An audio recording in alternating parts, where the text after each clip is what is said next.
മനുഷ്യന്റെ ആയുസ്സിലെ ഏറ്റവും ആവേശകരമായ കാലമാണ് പുരുഷനാണെങ്കിലും സ്ത്രീയാണെങ്കിലും അവരവരുടെ യുവത്വകാലം.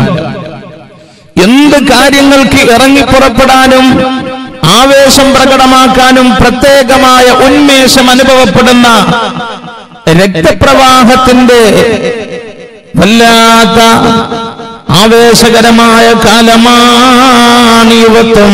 അതുകൊണ്ട് തന്നെ ഹബീബുനാ നബി മുഹമ്മദ് മുസ്തഫ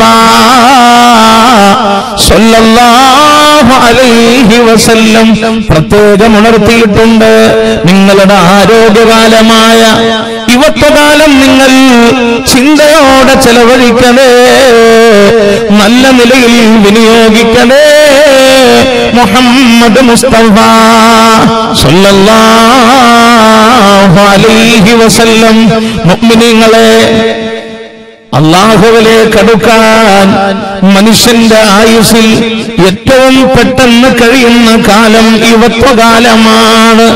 പെങ്ങന്മാരെ ഒന്ന് കേൾക്കണേ, പടച്ച റബ്ബിന്റെ പൊരുത്തം നേടാനല്ലേ നമ്മുടെ പരിശ്രമം. പടച്ച റബ്ബിന്റെ തൃപ്തി നേടിയിട്ട് സ്വർഗത്തിലെത്താനല്ലേ നമ്മുടെ എല്ലാ പരിശ്രമവും.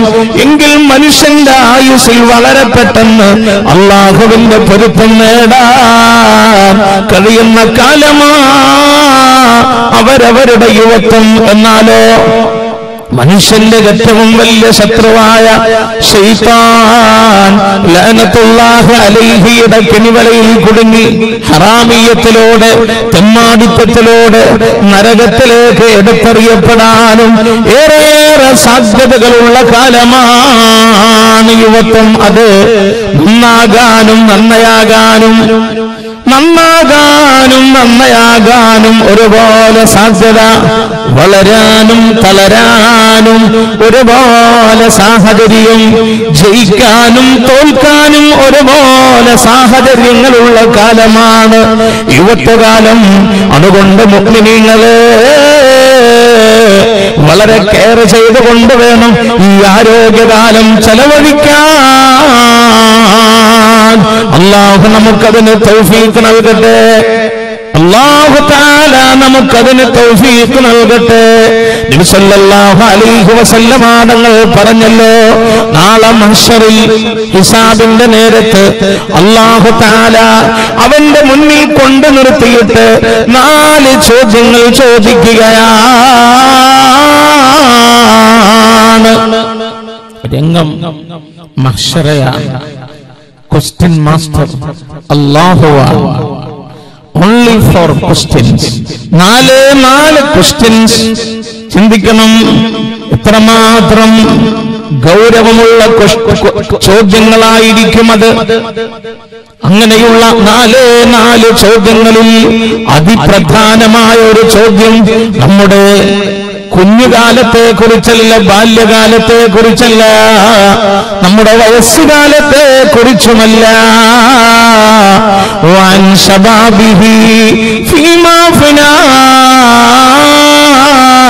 നമ്മുടെ യുവത്വകാലത്തെ കുറിച്ചാണ്. എല്ലാ യുവാക്കളും ഇതൊന്ന് ചിന്തിക്കണേ. റബ്ബ് തമ്പുരാന്റെ മുന്നിൽ കൊണ്ട് നിർത്തിയിട്ട് അല്ലാഹ് ചോദിക്കുകയാ, എടാ 20-ലൂടെയും 25-ലൂടെയും 30-ലൂടെയും നീ കടന്നുപോയില്ലേ? ആ പ്രായത്തിൽ നിന്റെ യൗവനം, നിന്റെ യുവത്വം നീ എങ്ങനെയാ ചെലവഴിച്ചതെന്ന് ചോദിക്കുമ്പോൾ ഇല്ല റബ്ബേ, ഇല്ല, അന്യ പെണ്ണുമായി ഒരു ചാറ്റിങ്ങിനും ഞാൻ നിന്നില്ല റബ്ബേ, ഒരു ഷെയറിങ്ങിനും ഞാൻ നിന്നില്ല റബ്ബേ, ഒരു മദ്യപാനത്തിന്റെ വഴിയേ, ഒരു തെമ്മാടിത്തത്തിന്റെ വഴിയേ ഞാൻ പോയില്ല റബ്ബേ എന്ന് പറയാൻ കഴിഞ്ഞാലല്ലാതെ റബ്ബിന്റെ മുന്നിൽ രക്ഷപ്പെടാൻ കഴിയില്ല. അതുപോലെ ഈ ശബ്ദം കേൾക്കുന്ന പൊന്നു പെണ്ണന്മാരെ, റബ്ബ് നിന്നെയും അല്ലാഹുവിന്റെ മുന്നിൽ കൊണ്ട് നിർത്തുകയാ. എന്നിട്ട് അല്ലാഹു ചോദിക്കുന്നു, അതിന് 17ന്റെ മാധുര്യമോറുന്ന പ്രായത്തിലൂടെ നീ കടന്നുപോയില്ലേ? 17-ലൂടെയും 20-ലൂടെയും 22-ലൂടെയും 25-ലൂടെയും നീ കടന്നുപോയില്ലേ? ആ പ്രായം നീ എങ്ങനെയാ തള്ളി നീക്കിയതെന്ന് ചോദിക്കുമ്പോൾ ഇല്ല റബ്ബേ ഇല്ല, നിന്നെ മറന്നില്ല അല്ലാഹ്. അവിഹിതമായ പ്രേമബന്ധത്തിന്റെ കെണിയിൽ കുടുങ്ങിയിട്ട് കാമുകന്റെ കൂടെ ഞാൻ ഒളിച്ചോടിപ്പോയില്ല റബ്ബേ. മാതാപിതാക്കളെ സങ്കട കണ്ണീരിലേക്ക് തള്ളിയിട്ടുകൊണ്ട് ഒരു തമ്മാടിത്തത്തിന് ഞാൻ പോയില്ല റബ്ബേ എന്ന് പറയാൻ കഴിഞ്ഞാലല്ലാതെ പെങ്ങന്മാരെ റബ്ബിന്റെ മുന്നിൽ രക്ഷപ്പെടാൻ കഴിയില്ല എന്ന് ഔ കമാ ഖാല റസൂലുള്ളാഹി സ്വല്ലല്ലാഹു അലൈഹി വസല്ലം. അതുകൊണ്ട് ആലോചിക്കണം, അല്ലാഹു നിന്റെ വാർദ്ധക്യം നീ എങ്ങനെ ചെലവഴിച്ചു എന്ന് അല്ലാഹു ചോദിക്കില്ല. നിന്റെ ചെറിയ പ്രായം നീ എങ്ങനെ ചെലവഴിച്ചു എന്ന് അല്ലാഹു ക്വസ്റ്റ്യൻ ചെയ്യില്ല. അതേ സമയത്ത് രക്തത്തിളപ്പിന്റെ ഊർജപ്രവാഹത്തിന്റെ ആവേശത്തള്ളിച്ചയുടെ ഈ ആരോഗ്യകാലം, യുവത്വകാലം അതെങ്ങനെ ചെലവഴിച്ചു എന്ന് റബ്ബിന്റെ മുന്നിൽ മറുപടി പറയാതെ അവിടെ നിന്ന് അനങ്ങാൻ പോലും കഴിയില്ലെന്ന് പുന്നാര നബി മുഹമ്മദ് മുസ്തഫ സ്വല്ലല്ലാഹു അലൈഹി വസല്ലം. ആ ബോധം നമുക്ക് വേണം, ആ ബോധം നമുക്ക് വേണം. തീർന്നില്ല, മഹ്ശറിൽ അർശിന്റെ തണൽ മഹ്ശറയിലുള്ള രംഗം എത്ര ഭയാനകമാണ്. ഇന്ന് സൂര്യൻ 9,29,00,000 കിലോമീറ്റർ അകലെയാണ്. പ്രപഞ്ചത്തിലെ ഏറ്റവും വലിയ ആണവ നിലയമായ സൂര്യൻ. അതിന്റെ ചെറിയ ചൂട് പോലും താങ്ങാൻ വയ്യാതെ നാം ഫാനുകളും എസികളും ഫിറ്റ് ചെയ്യുമ്പോൾ യാ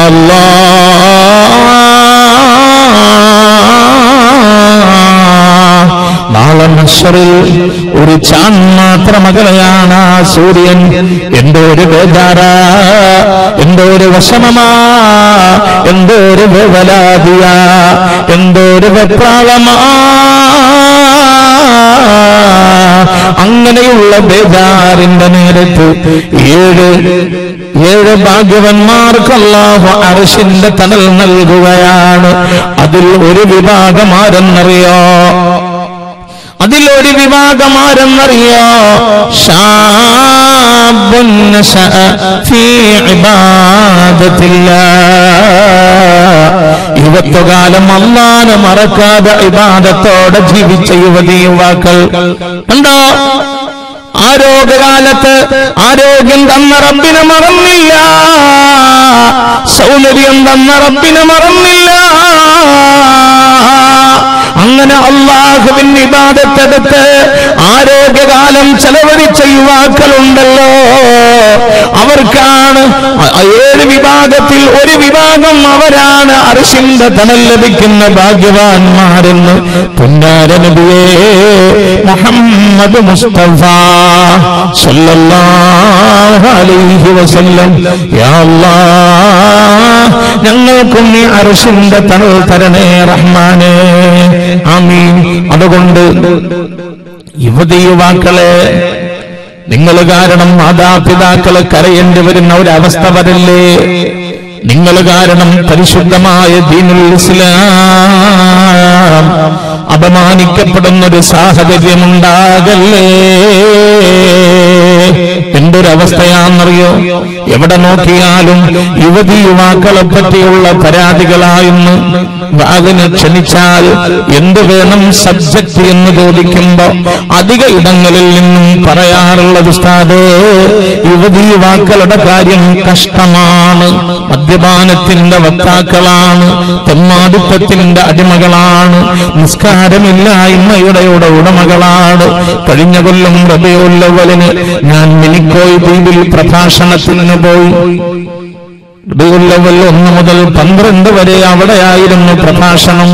കൊച്ചിയിൽ നിന്ന് കപ്പലിൽ 2 ദിവസം ഇരുന്നിട്ടാണ് മിനിക്കോയ് ദ്വീപിലെത്തിയത്.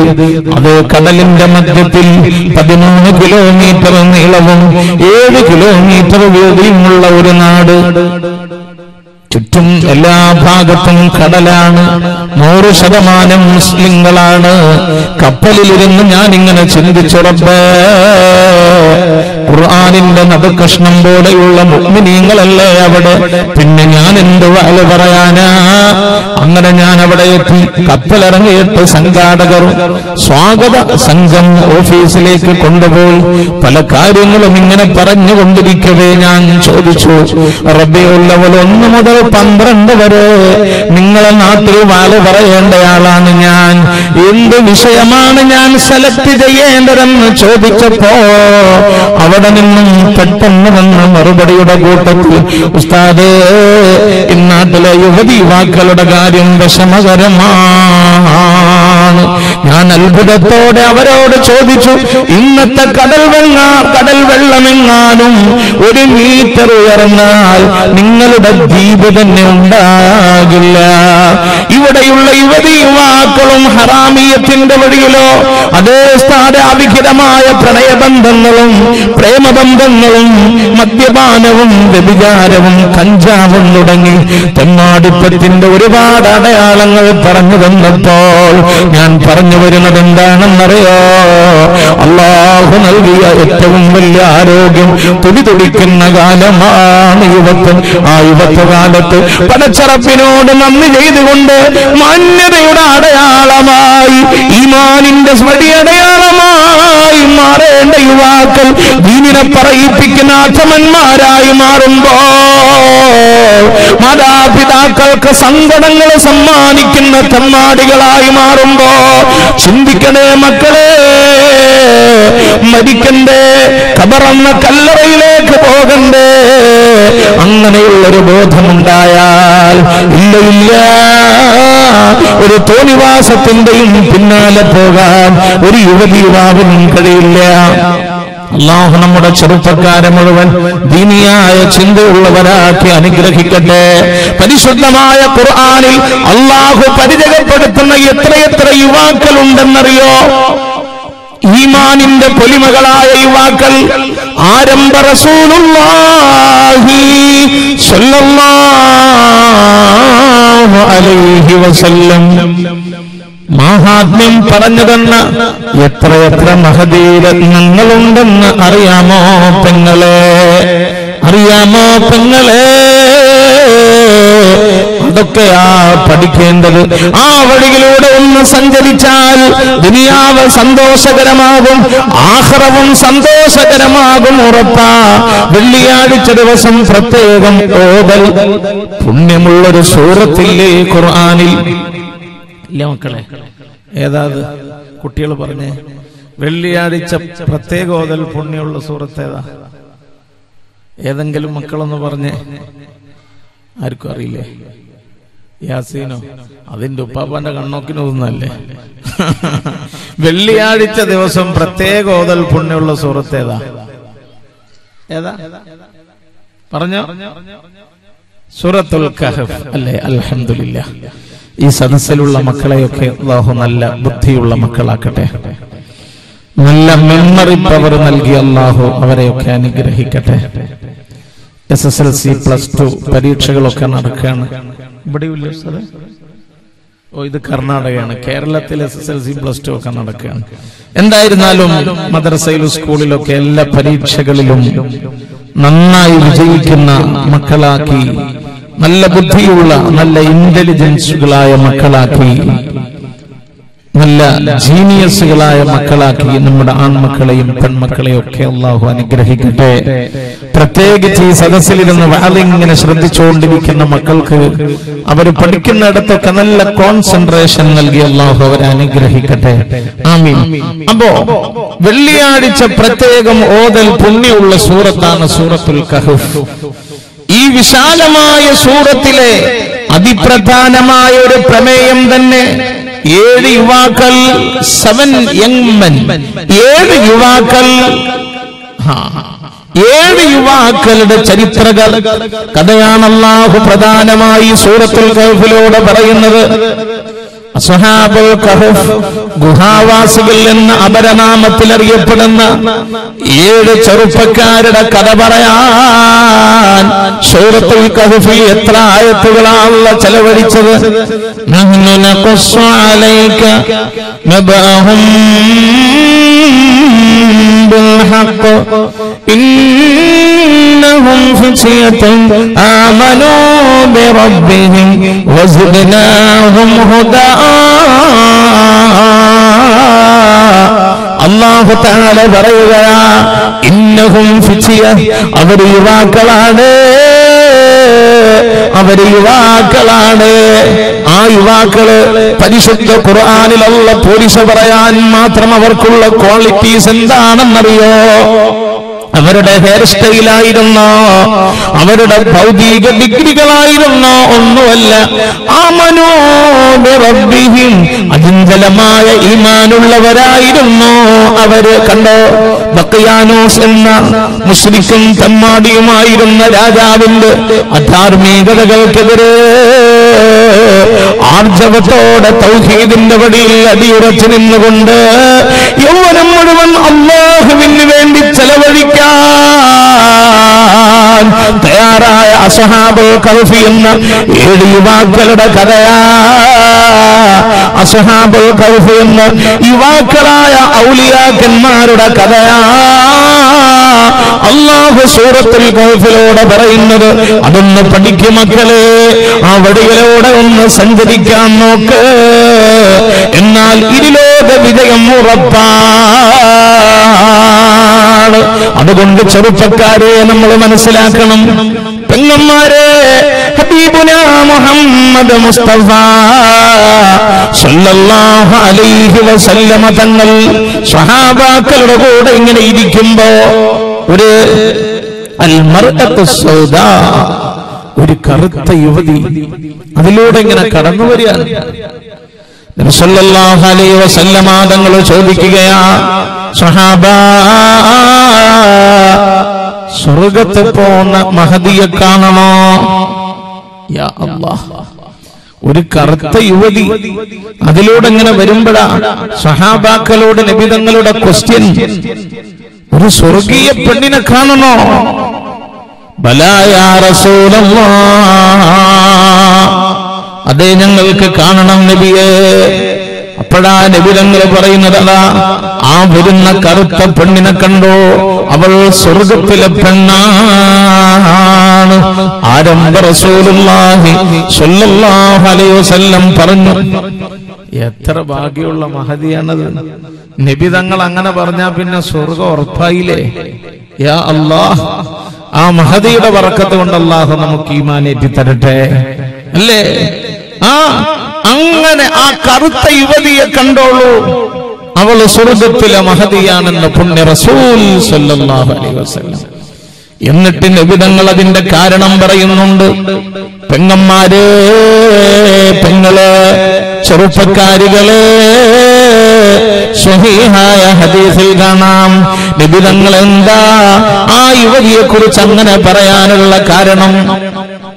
ആ മഹദി അപസ്മാരം പിടിപെട്ടിട്ട് ഇങ്ങനെ വീഴും, ബോധം കെട്ട് വീഴും. ഒരു ദിവസം ആ യുവതി വന്നിട്ട് നബി തങ്ങളോട് പറയുന്നു, നബിയേ, എനിക്ക് അപസ്മാരം പിടിപെട്ടിട്ട് ഞാൻ ഇങ്ങനെ വീഴും, എന്റെ ബോധം പോകും, അല്ലാഹുവോടൊന്ന് ദുആ ചെയ്യണം നബിയേ എനിക്ക് വേണ്ടി. ഉടൻ നബി തങ്ങൾ പറയുകയാണ്, ആ രോഗം നീ ക്ഷമിക്കുകയാണെങ്കിൽ വലക്കിൽ ജന്ന, നിനക്ക് സ്വർഗം തന്നെ. ഞാൻ വേണമെങ്കിൽ ദുആ ചെയ്യാം, ആ രോഗം മാറും. പക്ഷേ ആ രോഗം കൊണ്ടുണ്ടാകുന്ന വിഷമങ്ങൾ നീ ക്ഷമിക്കുകയാണെങ്കിൽ നിനക്ക് സ്വർഗമാണ് എന്ന് പറഞ്ഞപ്പോഴാണ് ആ യുവതിയുടെ മറുപടി, യാ റസൂലല്ലാഹ്, ആ രോഗം കൊണ്ടുള്ള വിഷമം ഞാൻ പക്ഷെ ഒരു പ്രശ്നമുണ്ട്. അപസ്മാരം വന്നിട്ട് ബോധം കെട്ട് ഞാനങ്ങ് വീണു പോകുമ്പോ എന്റെ വസ്ത്രങ്ങൾ നീങ്ങിയിട്ട് ഔറത്ത് വെളിവാകുകയാണ്, എന്റെ ഔറത്ത് വെളിവാകുകയാ. അതെനിക്ക് ക്ഷമിക്കാൻ കഴിയില്ല നബിയേ. ബോധം പോയാൽ ഔറത്ത് വെളിവായാൽ അല്ലാഹ് അള്ളാന്റെ മുന്നിൽ കുറ്റമൊന്നുമില്ല, ശരിയാ. പക്ഷേ എന്റെ ഔറത്ത് വെളിവാകുന്നത് എനിക്ക് ഓർക്കാൻ പോലും വയ്യ നബിയേ. അതുകൊണ്ട് രോഗം കാരണമുണ്ടാകുന്ന ബേജാറും പ്രശ്നവും പ്രയാസവും ഒക്കെ ഞാൻ ക്ഷമിക്കാം. പക്ഷെ അങ്ങനെ രോഗം വന്നിട്ട് ഞാൻ വീണ് കഴിഞ്ഞ എന്റെ ഔറത്ത് വെളിവാകാതിരിക്കാൻ അങ്ങ് അല്ലാഹുവോട് ദുആ ചെയ്യണം നബിയേ എന്ന് പറഞ്ഞുകൊണ്ട് ബോധം പോയിട്ട് ഔറത്ത് വെളിവായാൽ അങ്ങനെയുള്ള പെണ്ണ് കുറ്റക്കാരിയല്ലല്ലോ. എന്നിട്ട് പോലും വളരെ ലജ്ജയോടെ ഹയാവോടെ എന്റെ ബോധം പോയാൽ എന്റെ ഔറത്ത് വെളിവാകുന്ന ഒരവസ്ഥ എനിക്ക് വരാൻ പാടില്ല നബിയേ എന്ന് ചിന്തിച്ചുകൊണ്ട് വളരെ ലജ്ജാവതിയായി ജീവിച്ച ആ മഹദിയെ പറ്റി അല്ലാഹുവിന്റെ ഹബീബ് പറയുകയാണ്, അവൾ സ്വർഗത്തിലെ പെണ്ണാണ്, അവൾ സ്വർഗത്തിലെ പെണ്ണാണ്. ഈ പെരുവൈ മഖാമംഗനത്തിലിരുന്നു കൊണ്ട് സിറാജുദ്ദീൻ ദാരിമിയുടെ വാക്കുകൾക്ക് കാതോർക്കുന്ന പൊന്നു പെങ്ങളെ, ജീവിതത്തിൽ ആ മാതൃക അനുധാവനം ചെയ്യാൻ നിങ്ങളെ തയ്യാറുണ്ടോ? ലജ്ജ എന്നുള്ളൊരു ഗുണം ഒരു യുവതിയായ പെണ്ണിന്റെ ഏറ്റവും വലിയ ആഭരണമാ. ലജ്ജയുള്ള പെണ്ണാക്, അവൾ സ്വർഗത്തിലേക്കുള്ള പെണ്ണാ. ഔ കമാ ഖാല റസൂലുള്ളാഹി സല്ലല്ലാഹു അലൈഹി വസല്ലം. ഞാൻ പറഞ്ഞു വരുന്നത് ഇങ്ങനെ ഖുർആനിലേക്ക് നോക്ക്, ഹദീസിലേക്ക് നോക്ക്. നമുക്ക് മാതൃകയാക്കാൻ പറ്റിയ എത്ര യുവതി യുവാക്കളാ. അല്ലാതെ സിനിമാ നടന്മാരെയല്ല, സീരിയൽ ആക്ടേഴ്സിനെയല്ല, ഏതെങ്കിലും പ്ലേയേഴ്സിനെയല്ല നമ്മൾ മാതൃകയാക്കേണ്ടത്, അവരെയല്ല. ഖുർആനിൽ അല്ലാഹു പരിചയപ്പെടുത്തുന്ന ഒരു ചെറുപ്പക്കാരനുണ്ട്. എല്ലാ യുവതി യുവാക്കളും മസ്റ്റാണ് ആ ഖുർആൻ പരിചയപ്പെടുത്തുന്ന ചെറുപ്പക്കാരനെ ഒന്ന് പരിചയപ്പെടൽ. കാരണം ഇന്നത്തെ കാലത്ത് പ്രത്യേകിച്ചതെന്താ, പ്രണയം ട്രെൻഡായി കൊണ്ട് നടക്കുന്ന യുവതി.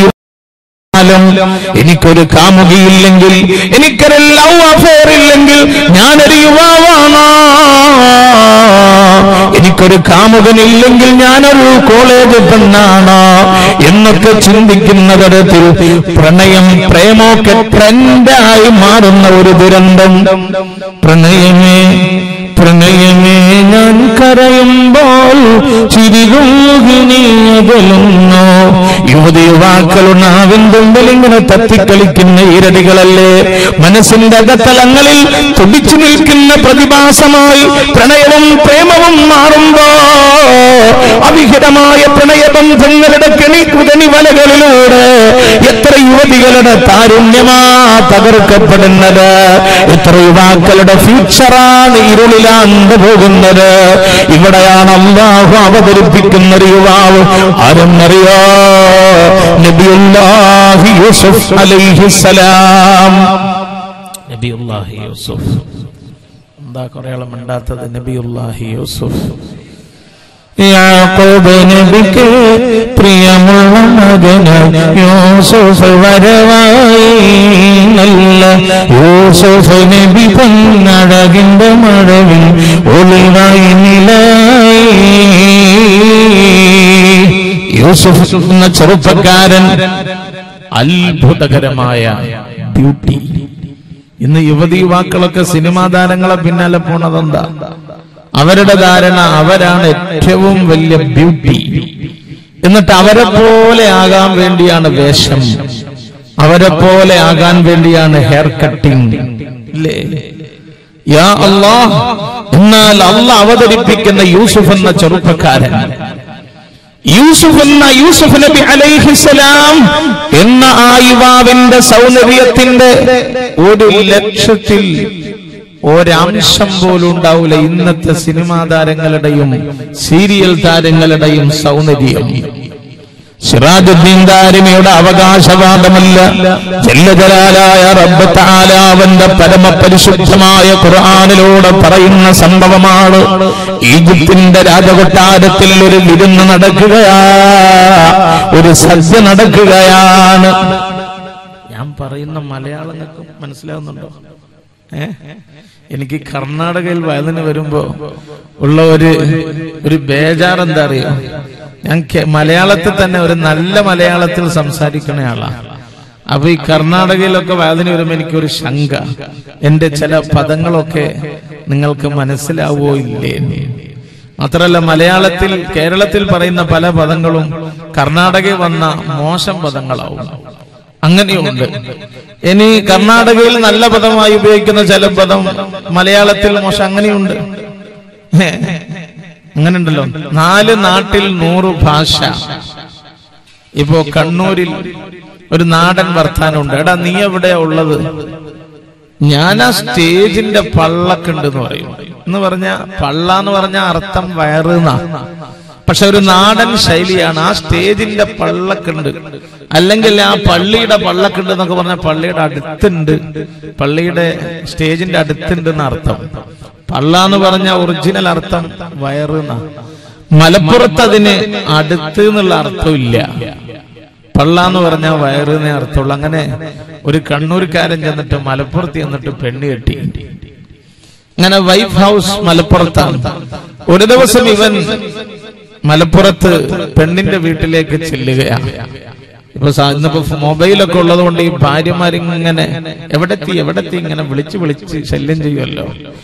അങ്ങനെ ഈ പയ്യൻ ഭർത്താവ് മലപ്പുറത്തെത്തിയപ്പോ ഭാര്യയുടെ വിളി പിന്നെയും വന്നല്ല, നിങ്ങൾ എവിടെ എത്തി? എടി ഞാൻ മലപ്പുറത്തുണ്ടടി. അപ്പൊ ഇയാള് മലപ്പുറം ടൗണിൽ ഖദീജ ടെക്സ്റ്റൈൽസിന്റെ അടുത്താണുള്ളത്. അവിടെ എത്തിയപ്പോഴാ ഭാര്യ പിന്നെയും വിളി, എവിടെ എത്തി? എടി ഞാൻ മലപ്പുറത്തുണ്ടടി. മലപ്പുറത്ത് എവിടെ? ഞാൻ ഖദീജന്റെ പള്ളക്കുണ്ട് എന്ന് പറഞ്ഞപ്പോ ആ പെണ്ണിന് അറ്റാക്കായി എന്നാ തമാശ. അപ്പൊ 4 നാട്ടിൽ 100 ഭാഷ എന്നല്ലേ. എന്റെ ഭാഷ നിങ്ങൾക്ക് മനസ്സിലാകുന്നുണ്ട് എന്ന് ഞാൻ മനസ്സിലാക്കുകയാണ്. മനസ്സിലാക്കാനും ആ നിലയിൽ പറയാനും ഒക്കെ അള്ളാഹു നമുക്ക് തൗഫീഖ് നൽകട്ടെ. അള്ളാഹു അതിന് തൗഫീഖ് നൽകി അനുഗ്രഹിക്കട്ടെ. അപ്പോ ഈജിപ്തിലെ രാജകൊട്ടാരത്തിൽ ഒരു വിരുന്ന് എന്ന് പറയില്ലേ നിങ്ങളുടെ നാട്ടിൽ? വിരുന്ന് അല്ലേ? ഒരു വിരുന്ന്. ആ വിരുന്നിനൊരു പ്രത്യേകത ഉണ്ട്. യുവതികൾക്ക് മാത്രമായിട്ടുള്ള വിരുന്ന. ജെൻസിന് പ്രവേശനേ ഇല്ല. ഇനി ലേഡീസ് ആണെങ്കിൽ പോലും കുട്ടികളും പാടില്ല, വൃദ്ധകളും പാടില്ല. ഓൺലി യുവതികൾ മാത്രം, അവർക്ക് മാത്രമുള്ള. ആ വിരുന്നിലിരുന്നിട്ട് യുവതികളായ അതിഥികൾ ആപ്പിൾ വെട്ടിക്കൊണ്ടിരിക്കുമ്പോൾ അവരുടെ മുന്നിലൂടെ ബദറിലെങ്കും പോലെയുള്ള പൂമുഖവുമായി പഞ്ചാര പുഞ്ചിരി തൂകിക്കൊണ്ട് കടന്നു വരികയാ യൂസുഫ് എന്ന ചെറുപ്പക്കാരൻ ആ തരുണീമണികളിരിക്കുന്ന സ്ഥലത്തുകൂടി അങ്ങ് കടന്നു വന്നപ്പോ ഉണ്ടായ അത്ഭുതമല്ല പറയട്ടെ. ഫലം رأينه أكبرنه وقطعنا أيديهن وقلنا حاش لله ما هذا بشرا.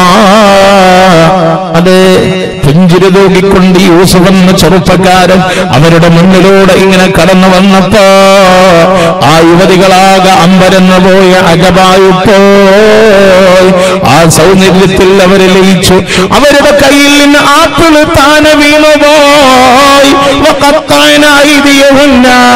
അവരവരുടെ വിരലുകൾ തന്നെ വെട്ടിത്താഴയിട്ടു. മുറിയുന്നതറിഞ്ഞില്ല, ഇരിച്ചിലും പുകച്ചിലും അറിഞ്ഞില്ല, രക്തമൊഴുകുന്നത് അറിഞ്ഞില്ല. ആ സൗന്ദര്യത്തിൽ ആകെ ലയിച്ചുപോയി.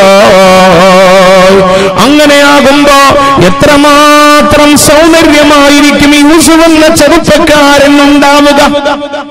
കണ്ടോ, ഖുർആനിൽ അല്ലാഹ് പറയാണ്, ഏതെങ്കിലും നോവലിൽ അല്ലെങ്കിൽ സീരിയലിലെ എല്ലാ കഥകളിൽ ഉള്ളതല്ല പറയണത്, പരിശുദ്ധ ഖുർആൻ.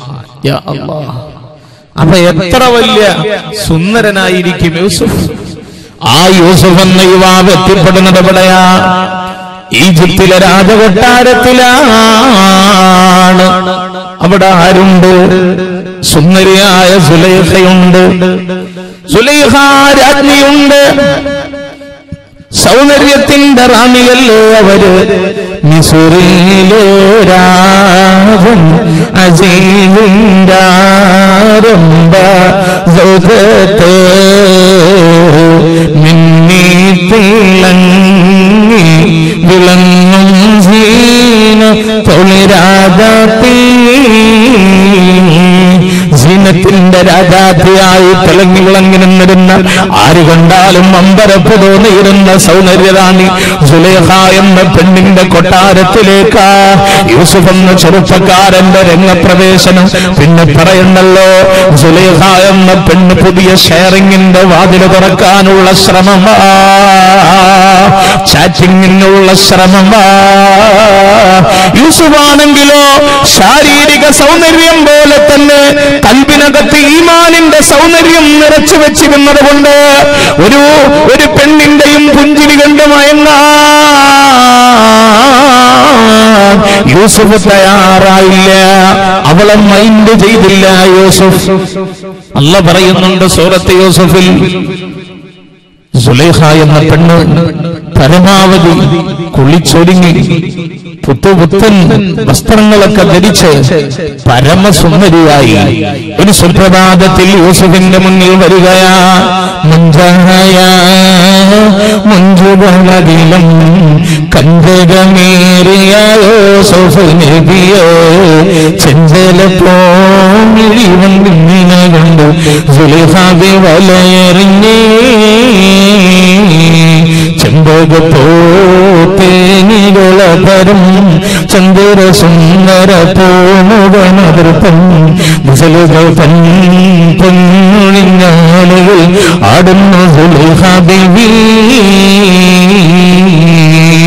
പരമാവധി സൗന്ദര്യവതിയായി സുലൈഖ എന്ന സുന്ദരി പെണ്ണ് യൂസുഫ് എന്ന ചെറുപ്പക്കാരന്റെ മുന്നിലേക്ക് വന്നുകൊണ്ട് പറയുകയാ, യൂസുഫേ, എന്റെ കണ്ണിലും നീയാ, എന്റെ കനവിലും നീയാ.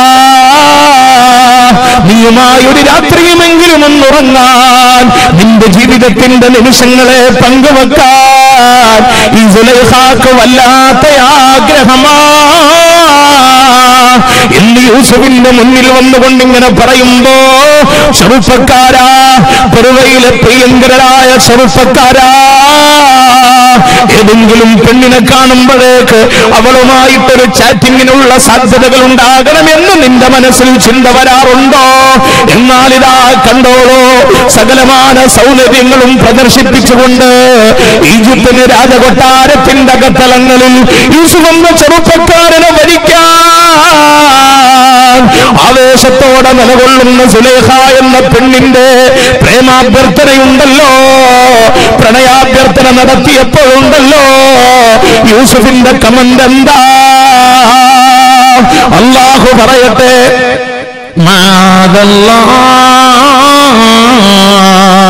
ഇന്ന റബ്ബി അഹ്സന മസ്വായ ഇന്നഹു ലാ യുഫ്ലിഹുൽ ളാലിമൂൻ. യൂസുഫിന്റെ കമന്റ് ഉണ്ടല്ലോ, മഅദല്ലാഹ്, അല്ലാഹുവേ നിന്നോട് കാവൽ ചോദിക്കുകയാ, ഈ സുന്ദരി പെണ്ണിന്റെ കെണിവലയിൽ നിന്ന് നിന്നോട് കാവൽ ചോദിക്കുകയാണ് റബ്ബേ. ഈ സുന്ദരി പെണ്ണിന്റെ പ്രണയക്കെണിയിൽ നിന്ന് നിന്നോട് കാവൽ ചോദിക്കുകയാണ് റബ്ബേ. അവളുടെ കെണിയിൽ ഞാൻ വീണുപോയാൽ ഞാൻ അക്രമികളിൽ പെട്ടുപോകും റബ്ബേ. ഇന്നഹു ലാ യുഫ്ലിഹുൽ ളാലിമൂൻ. തെമ്മാടികൾ ഒരിക്കലും വിജയിക്കില്ല റബ്ബേ. അതുകൊണ്ട് ഈ സുലൈഖ എന്ന സുന്ദരി പെണ്ണിന്റെ പ്രണയക്കെണിവലയിൽ നിന്ന് എന്നെ രക്ഷിക്കണേ എന്ന് അല്ലാഹുവിനോട് കാവൽ ചോദിച്ച ചെറുപ്പക്കാരൻ യൂസുഫ് എന്ന ചെറുപ്പക്കാരനെ കാണാൻ ഇന്നത്തെ യുവാക്കളെ തയ്യാറുണ്ടോ? തീർന്നില്ലല്ലോ. എങ്ങനെയും സുലൈഖ എന്ന പെണ്ണിന്റെ പൂപ്പുഞ്ചിരിക്ക് മുന്നിൽ യൂസുഫ് എന്ന ചെറുപ്പക്കാരൻ വീഴുന്നില്ലെന്ന് കണ്ടപ്പോ സുലൈഖയുടെ മട്ടുമാറി. ചരിത്രം വിശാലമാണ്, ഞാൻ ചരിത്രത്തിലേക്ക് കടക്കുന്നില്ല. എന്നാലും ഒറ്റ പോയിന്റ് കൂടി അത് ആവശ്യകമായി പറയാം. ഒരു നിലയിലും യൂസുഫ് തനിക്ക് വഴങ്ങുന്നില്ലെന്ന് കണ്ടപ്പോ സുലൈഖയുടെ മട്ടുമാറി. അവൾ പുഞ്ചിരിയൊക്കെ മാറ്റിവെച്ചു, പഞ്ചാര വാക്കുകളൊക്കെ മാറ്റിവെച്ചു, ക്ഷുഭിതയായി. അവൾ ക്ഷുഭിതയായിക്കൊണ്ടൊരു പ്രതിജ്ഞയെടുത്തു, യൂസുഫിനെ ഞാൻ പാഠം പഠിപ്പിച്ചിരിക്കും. എന്റെ കൊട്ടാരം തൂത്തുവൃത്തിയാക്കാൻ എന്റെ ഭർത്താവ് അസീസ് രാജാവ് ഈജിപ്തിലെ അടിമപ്പാളയത്തിൽ നിന്ന് കാശ് കൊടുത്ത് വാങ്ങിച്ചു കൊണ്ടുവന്ന അടിമപ്പയ്യൻ യൂസുഫ്, അവൻ എന്റെ ആഗ്രഹത്തിനൊത്ത് നിൽക്കില്ലെന്നോ, അവൻ എന്റെ ആഗ്രഹ സാക്ഷാത്കാരത്തിന് തയ്യാറല്ലെന്നോ, അവനെ ഞാൻ പാഠം പഠിപ്പിച്ചിരിക്കുമെന്ന് പ്രതിജ്ഞയെടുത്തുകൊണ്ട് ക്ഷുഭിതയായി പ്രകോപനത്തിന്റെ ശൈലിയിൽ ഭീഷണിയുടെ സ്വരത്തിൽ സുലൈഖ എന്ന പെണ്ണ് യൂസുഫ് എന്ന യുവകോവളന്റെ മുന്നിലേക്ക് കടന്നു ചെല്ലുന്ന രംഗം അല്ലാഹു ഖുർആനിലൂടെ പറയട്ടെ. ലം തഫഅൽ മാ അമറു ലയുസ്ദനന്ന വലയകും മിനസ്സാഗിരീൻ. യൂസുഫേ, എന്റെ ആഗ്രഹത്തിനൊത്ത് നിൽക്കാൻ നീ തയ്യാറല്ലെന്നോ, എന്റെ കൽപ്പന മാനിക്കാൻ നീ ഒരുക്കമല്ലെന്നോ, എന്റെ അഭിലാഷം സാക്ഷാത്കരിക്കാൻ നീ സജ്ജനല്ലെന്നോ. ലയുസ്ദനല്ല, നിന്നെ അറസ്റ്റ് ചെയ്യപ്പെടാൻ പോവുകയാ, നിന്നെ ജയിലിലടക്കപ്പെടാൻ പോവുകയാ. കാരാഗ്രഹത്തിന്റെ ഇരുളിൽ അടികളെണ്ണി കഴിയേണ്ട ഗതികേട് നിനക്ക് വരുമടാ. വലയകും മിനസ്സാഗിരീൻ. എന്റെ ആഗ്രഹത്തിനൊത്ത് നിൽക്കാൻ നീ തയ്യാറായിട്ടില്ല എങ്കിൽ നീ നിന്മാരിൽ പെടാൻ പോവുകയാ എന്ന് പറഞ്ഞുകൊണ്ട് ഭീഷണിപ്പെടുത്തുമ്പോൾ യൂസുഫ് എന്ന ചെറുപ്പക്കാരന്റെ മറുപടി ഉണ്ടല്ലോ. എന്റെ ശബ്ദം കേൾക്കുന്ന യുവതി യുവാക്കള്, നമ്മുടെ മനസ്സിന്റെ ഭിത്തിയിലും എഴുതി വെക്കാൻ തയ്യാറുണ്ടോ? യൂസുഫിന്റെ മറുപടി ഉണ്ടല്ലോ. ആലോചിക്കും, റോഡിലൂടെ ടൂ വീലറിൽ ഇങ്ങനെ ചേരിപ്പാഞ്ഞു പോകുമ്പോ ഏതോ ഒരു ബസ് സ്റ്റോപ്പിൽ കോളേജിൽ പോകാൻ ചമഞ്ഞൊരുങ്ങി നിൽക്കുന്ന ഒരു 17-കാരിയെ കാണുമ്പോ അവളുമായിട്ട് ഏതെങ്കിലും തരത്തിലുള്ളൊരു പ്രണയബന്ധമുണ്ടാകണം എന്നുള്ളൊരു ചിന്ത നിന്റെ മനസ്സിൽ പൊങ്ങി വരാറുണ്ടോ? അല്ലെങ്കിൽ പെങ്ങളെ, ഏതെങ്കിലും ചെറുപ്പക്കാരന്റെ ഹെയർ സ്റ്റൈൽ കാണുമ്പോഴേക്ക്, അവന്റെ ബോഡി ഷേപ്പ് കാണുമ്പോഴേക്ക്, അവന്റെ പഞ്ചാര വാക്കുകൾ കേൾക്കുമ്പോഴേക്ക് അവനുമായിട്ടൊരു ചാറ്റിങ്ങിനുള്ള സാധ്യത വേണം, അവനുമായിട്ടൊരു ഷെയറിങ്ങിനുള്ള സാധ്യത വേണം എന്നുള്ള ചിന്ത നിന്റെ കൽവിൽ ഉയർന്നു വരാറുണ്ടോ?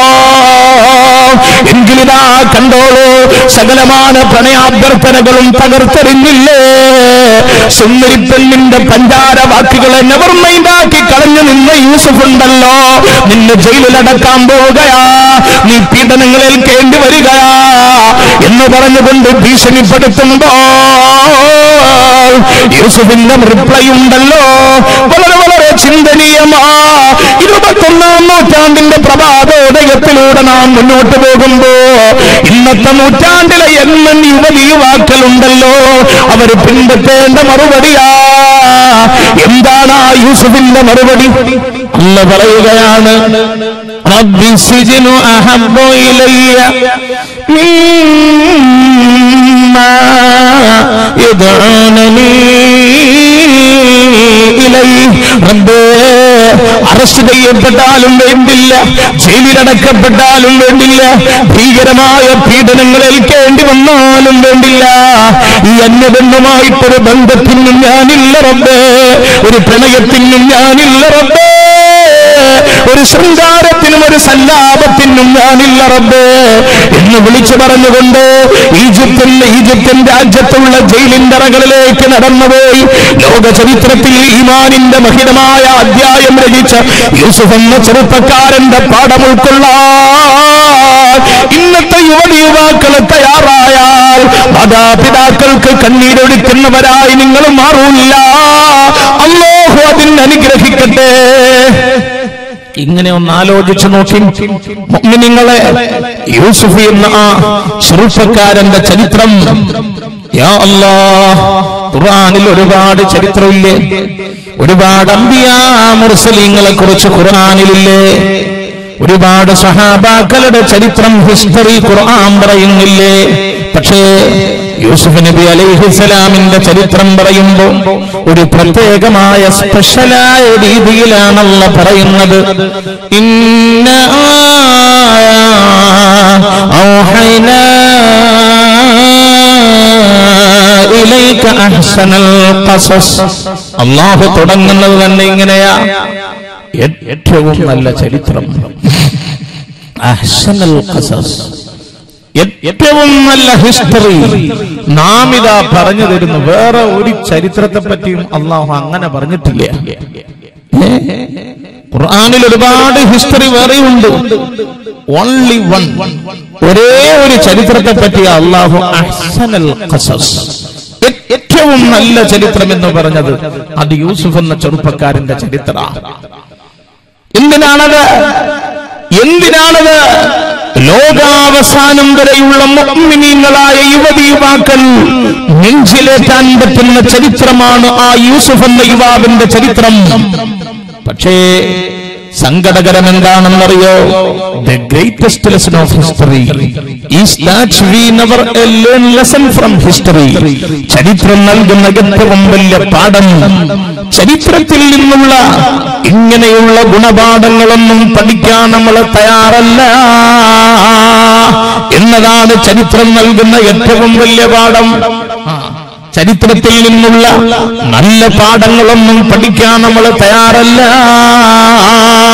എന്നതാണ് the greatest lesson of history. ചരിത്രം നൽകുന്ന ഏറ്റവും വലിയ പാഠം. ശരിയല്ലേ? പോസിറ്റീവ് ഒന്നും പഠിക്കാൻ നമ്മൾ തയ്യാറല്ല, നെഗറ്റീവ് അത് പഠിക്കാനും അതിന്റെ പേരിൽ പ്രശ്നം ഉണ്ടാക്കാനും ഒക്കെയായിരുന്നു താല്പര്യം. അപ്പോ പറഞ്ഞു വരുന്നത്, ഇങ്ങനെയുള്ള മാതൃകകൾ വിശുദ്ധ ഇസ്ലാം എമ്പാടും വഴിയിലൂടെ നമ്മുടെ മുന്നിൽ സമർപ്പിക്കുമ്പോൾ അതൊക്കെ ഒന്ന് വായിച്ചു നോക്കാൻ, അതൊക്കെ ഒന്ന് മനസ്സിലാക്കാൻ തയ്യാറായാൽ ഈ പൊള്ളുന്ന പ്രായം, പൊട്ടുന്ന പ്രായം, ആവേശത്തിന്റെ പ്രായം, ആരോഗ്യത്തിന്റെ പ്രായം, രക്തത്തിളപ്പിന്റെ പ്രായം, ഈ യുവത്വം കാലം, ഈ കാലം തെമ്മാടിത്തത്തിലേക്ക് നമ്മൾ നീങ്ങൂല.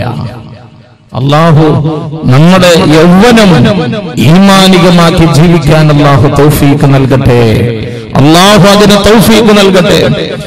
തഫ്സീറിന്റെ കിതാബുകളിലൊക്കെ പരിചയപ്പെടുത്തുന്ന ഒരു മഹാനുണ്ട്, മിസ്കി റളിയല്ലാഹു അൻഹു. മിസ്കി റളിയല്ലാഹു അൻഹു. എന്താ റളിയല്ലാഹു എന്ന് പറയാത്തെ? മിസ്കി റളിയല്ലാഹു അൻഹു. മിസ്ക് എന്ന് പറഞ്ഞാൽ കസ്തൂരി. അത്ര കേട്ടിട്ടില്ലേ? കസ്തൂരി ഏറ്റവും മോസ്റ്റ് എക്സ്പെൻസീവ്, ഏറ്റവും വിലപിടിപ്പുള്ള സുഗന്ധാണല്ലോ അല്ലേ കസ്തൂരി. ഏറ്റവും ക്വാളിറ്റി ഉള്ളതുമാണ് സുഗന്ധം കസ്തൂരി. സ്വർഗത്തിലെ സ്വർഗത്തിൽ പ്രത്യേകമായ ഒരു കള്ളുണ്ട്, അതിന്റെ കൂട്ട് കസ്തൂരിയാണെന്ന് പരിശുദ്ധ ഖുർആനിൽ ബയ്യനല്ലാഹു അസ്സ വജല്ല. സ്വർഗത്തിൽ കള്ളുണ്ട്. ആർക്കാ? ദുനിയാവിൽ കള്ളും കഞ്ചാവും ഒന്നും തൊടാത്തവർക്ക് അല്ലാഹു സ്വർഗീയ കള്ളു തരും. അല്ലാഹു അത് കുടിക്കാൻ ഭാഗ്യം തരട്ടെ. ആ സ്വർഗീയ കള്ളിന്റെ മുദ്ര, സീൽ എന്താണെന്നറിയോ? മിസ്ക്, കസ്തൂരിയാണെന്ന് ഖുർആൻ. അപ്പൊ ഞാൻ പറഞ്ഞു വരുന്നത് മിസ്കി റളിയല്ലാഹു അൻഹു എന്ന മഹാൻ. അപ്പൊ മിസ്കി എന്ന് പറഞ്ഞാൽ അതിന്റെ പച്ച മലയാള അർത്ഥം കസ്തൂരിമാൻ ആണ്. അഥവാ ആ മഹാനവറുകളുടെ ശരീരത്തിൽ നിന്ന് കസ്തൂരിയുടെ സുഗന്ധം എപ്പോഴും ഇങ്ങനെ ഒഴുകും. മിസ്കി റളിയല്ലാഹു അൻഹു റോഡിലേക്ക് ഇറങ്ങിയ ഇഷ്ടം പോലെ ആൾക്കാരൊന്ന് അടുത്തൂടെ പോകും. നല്ലൊരു അത്തറിന്റെ മണം.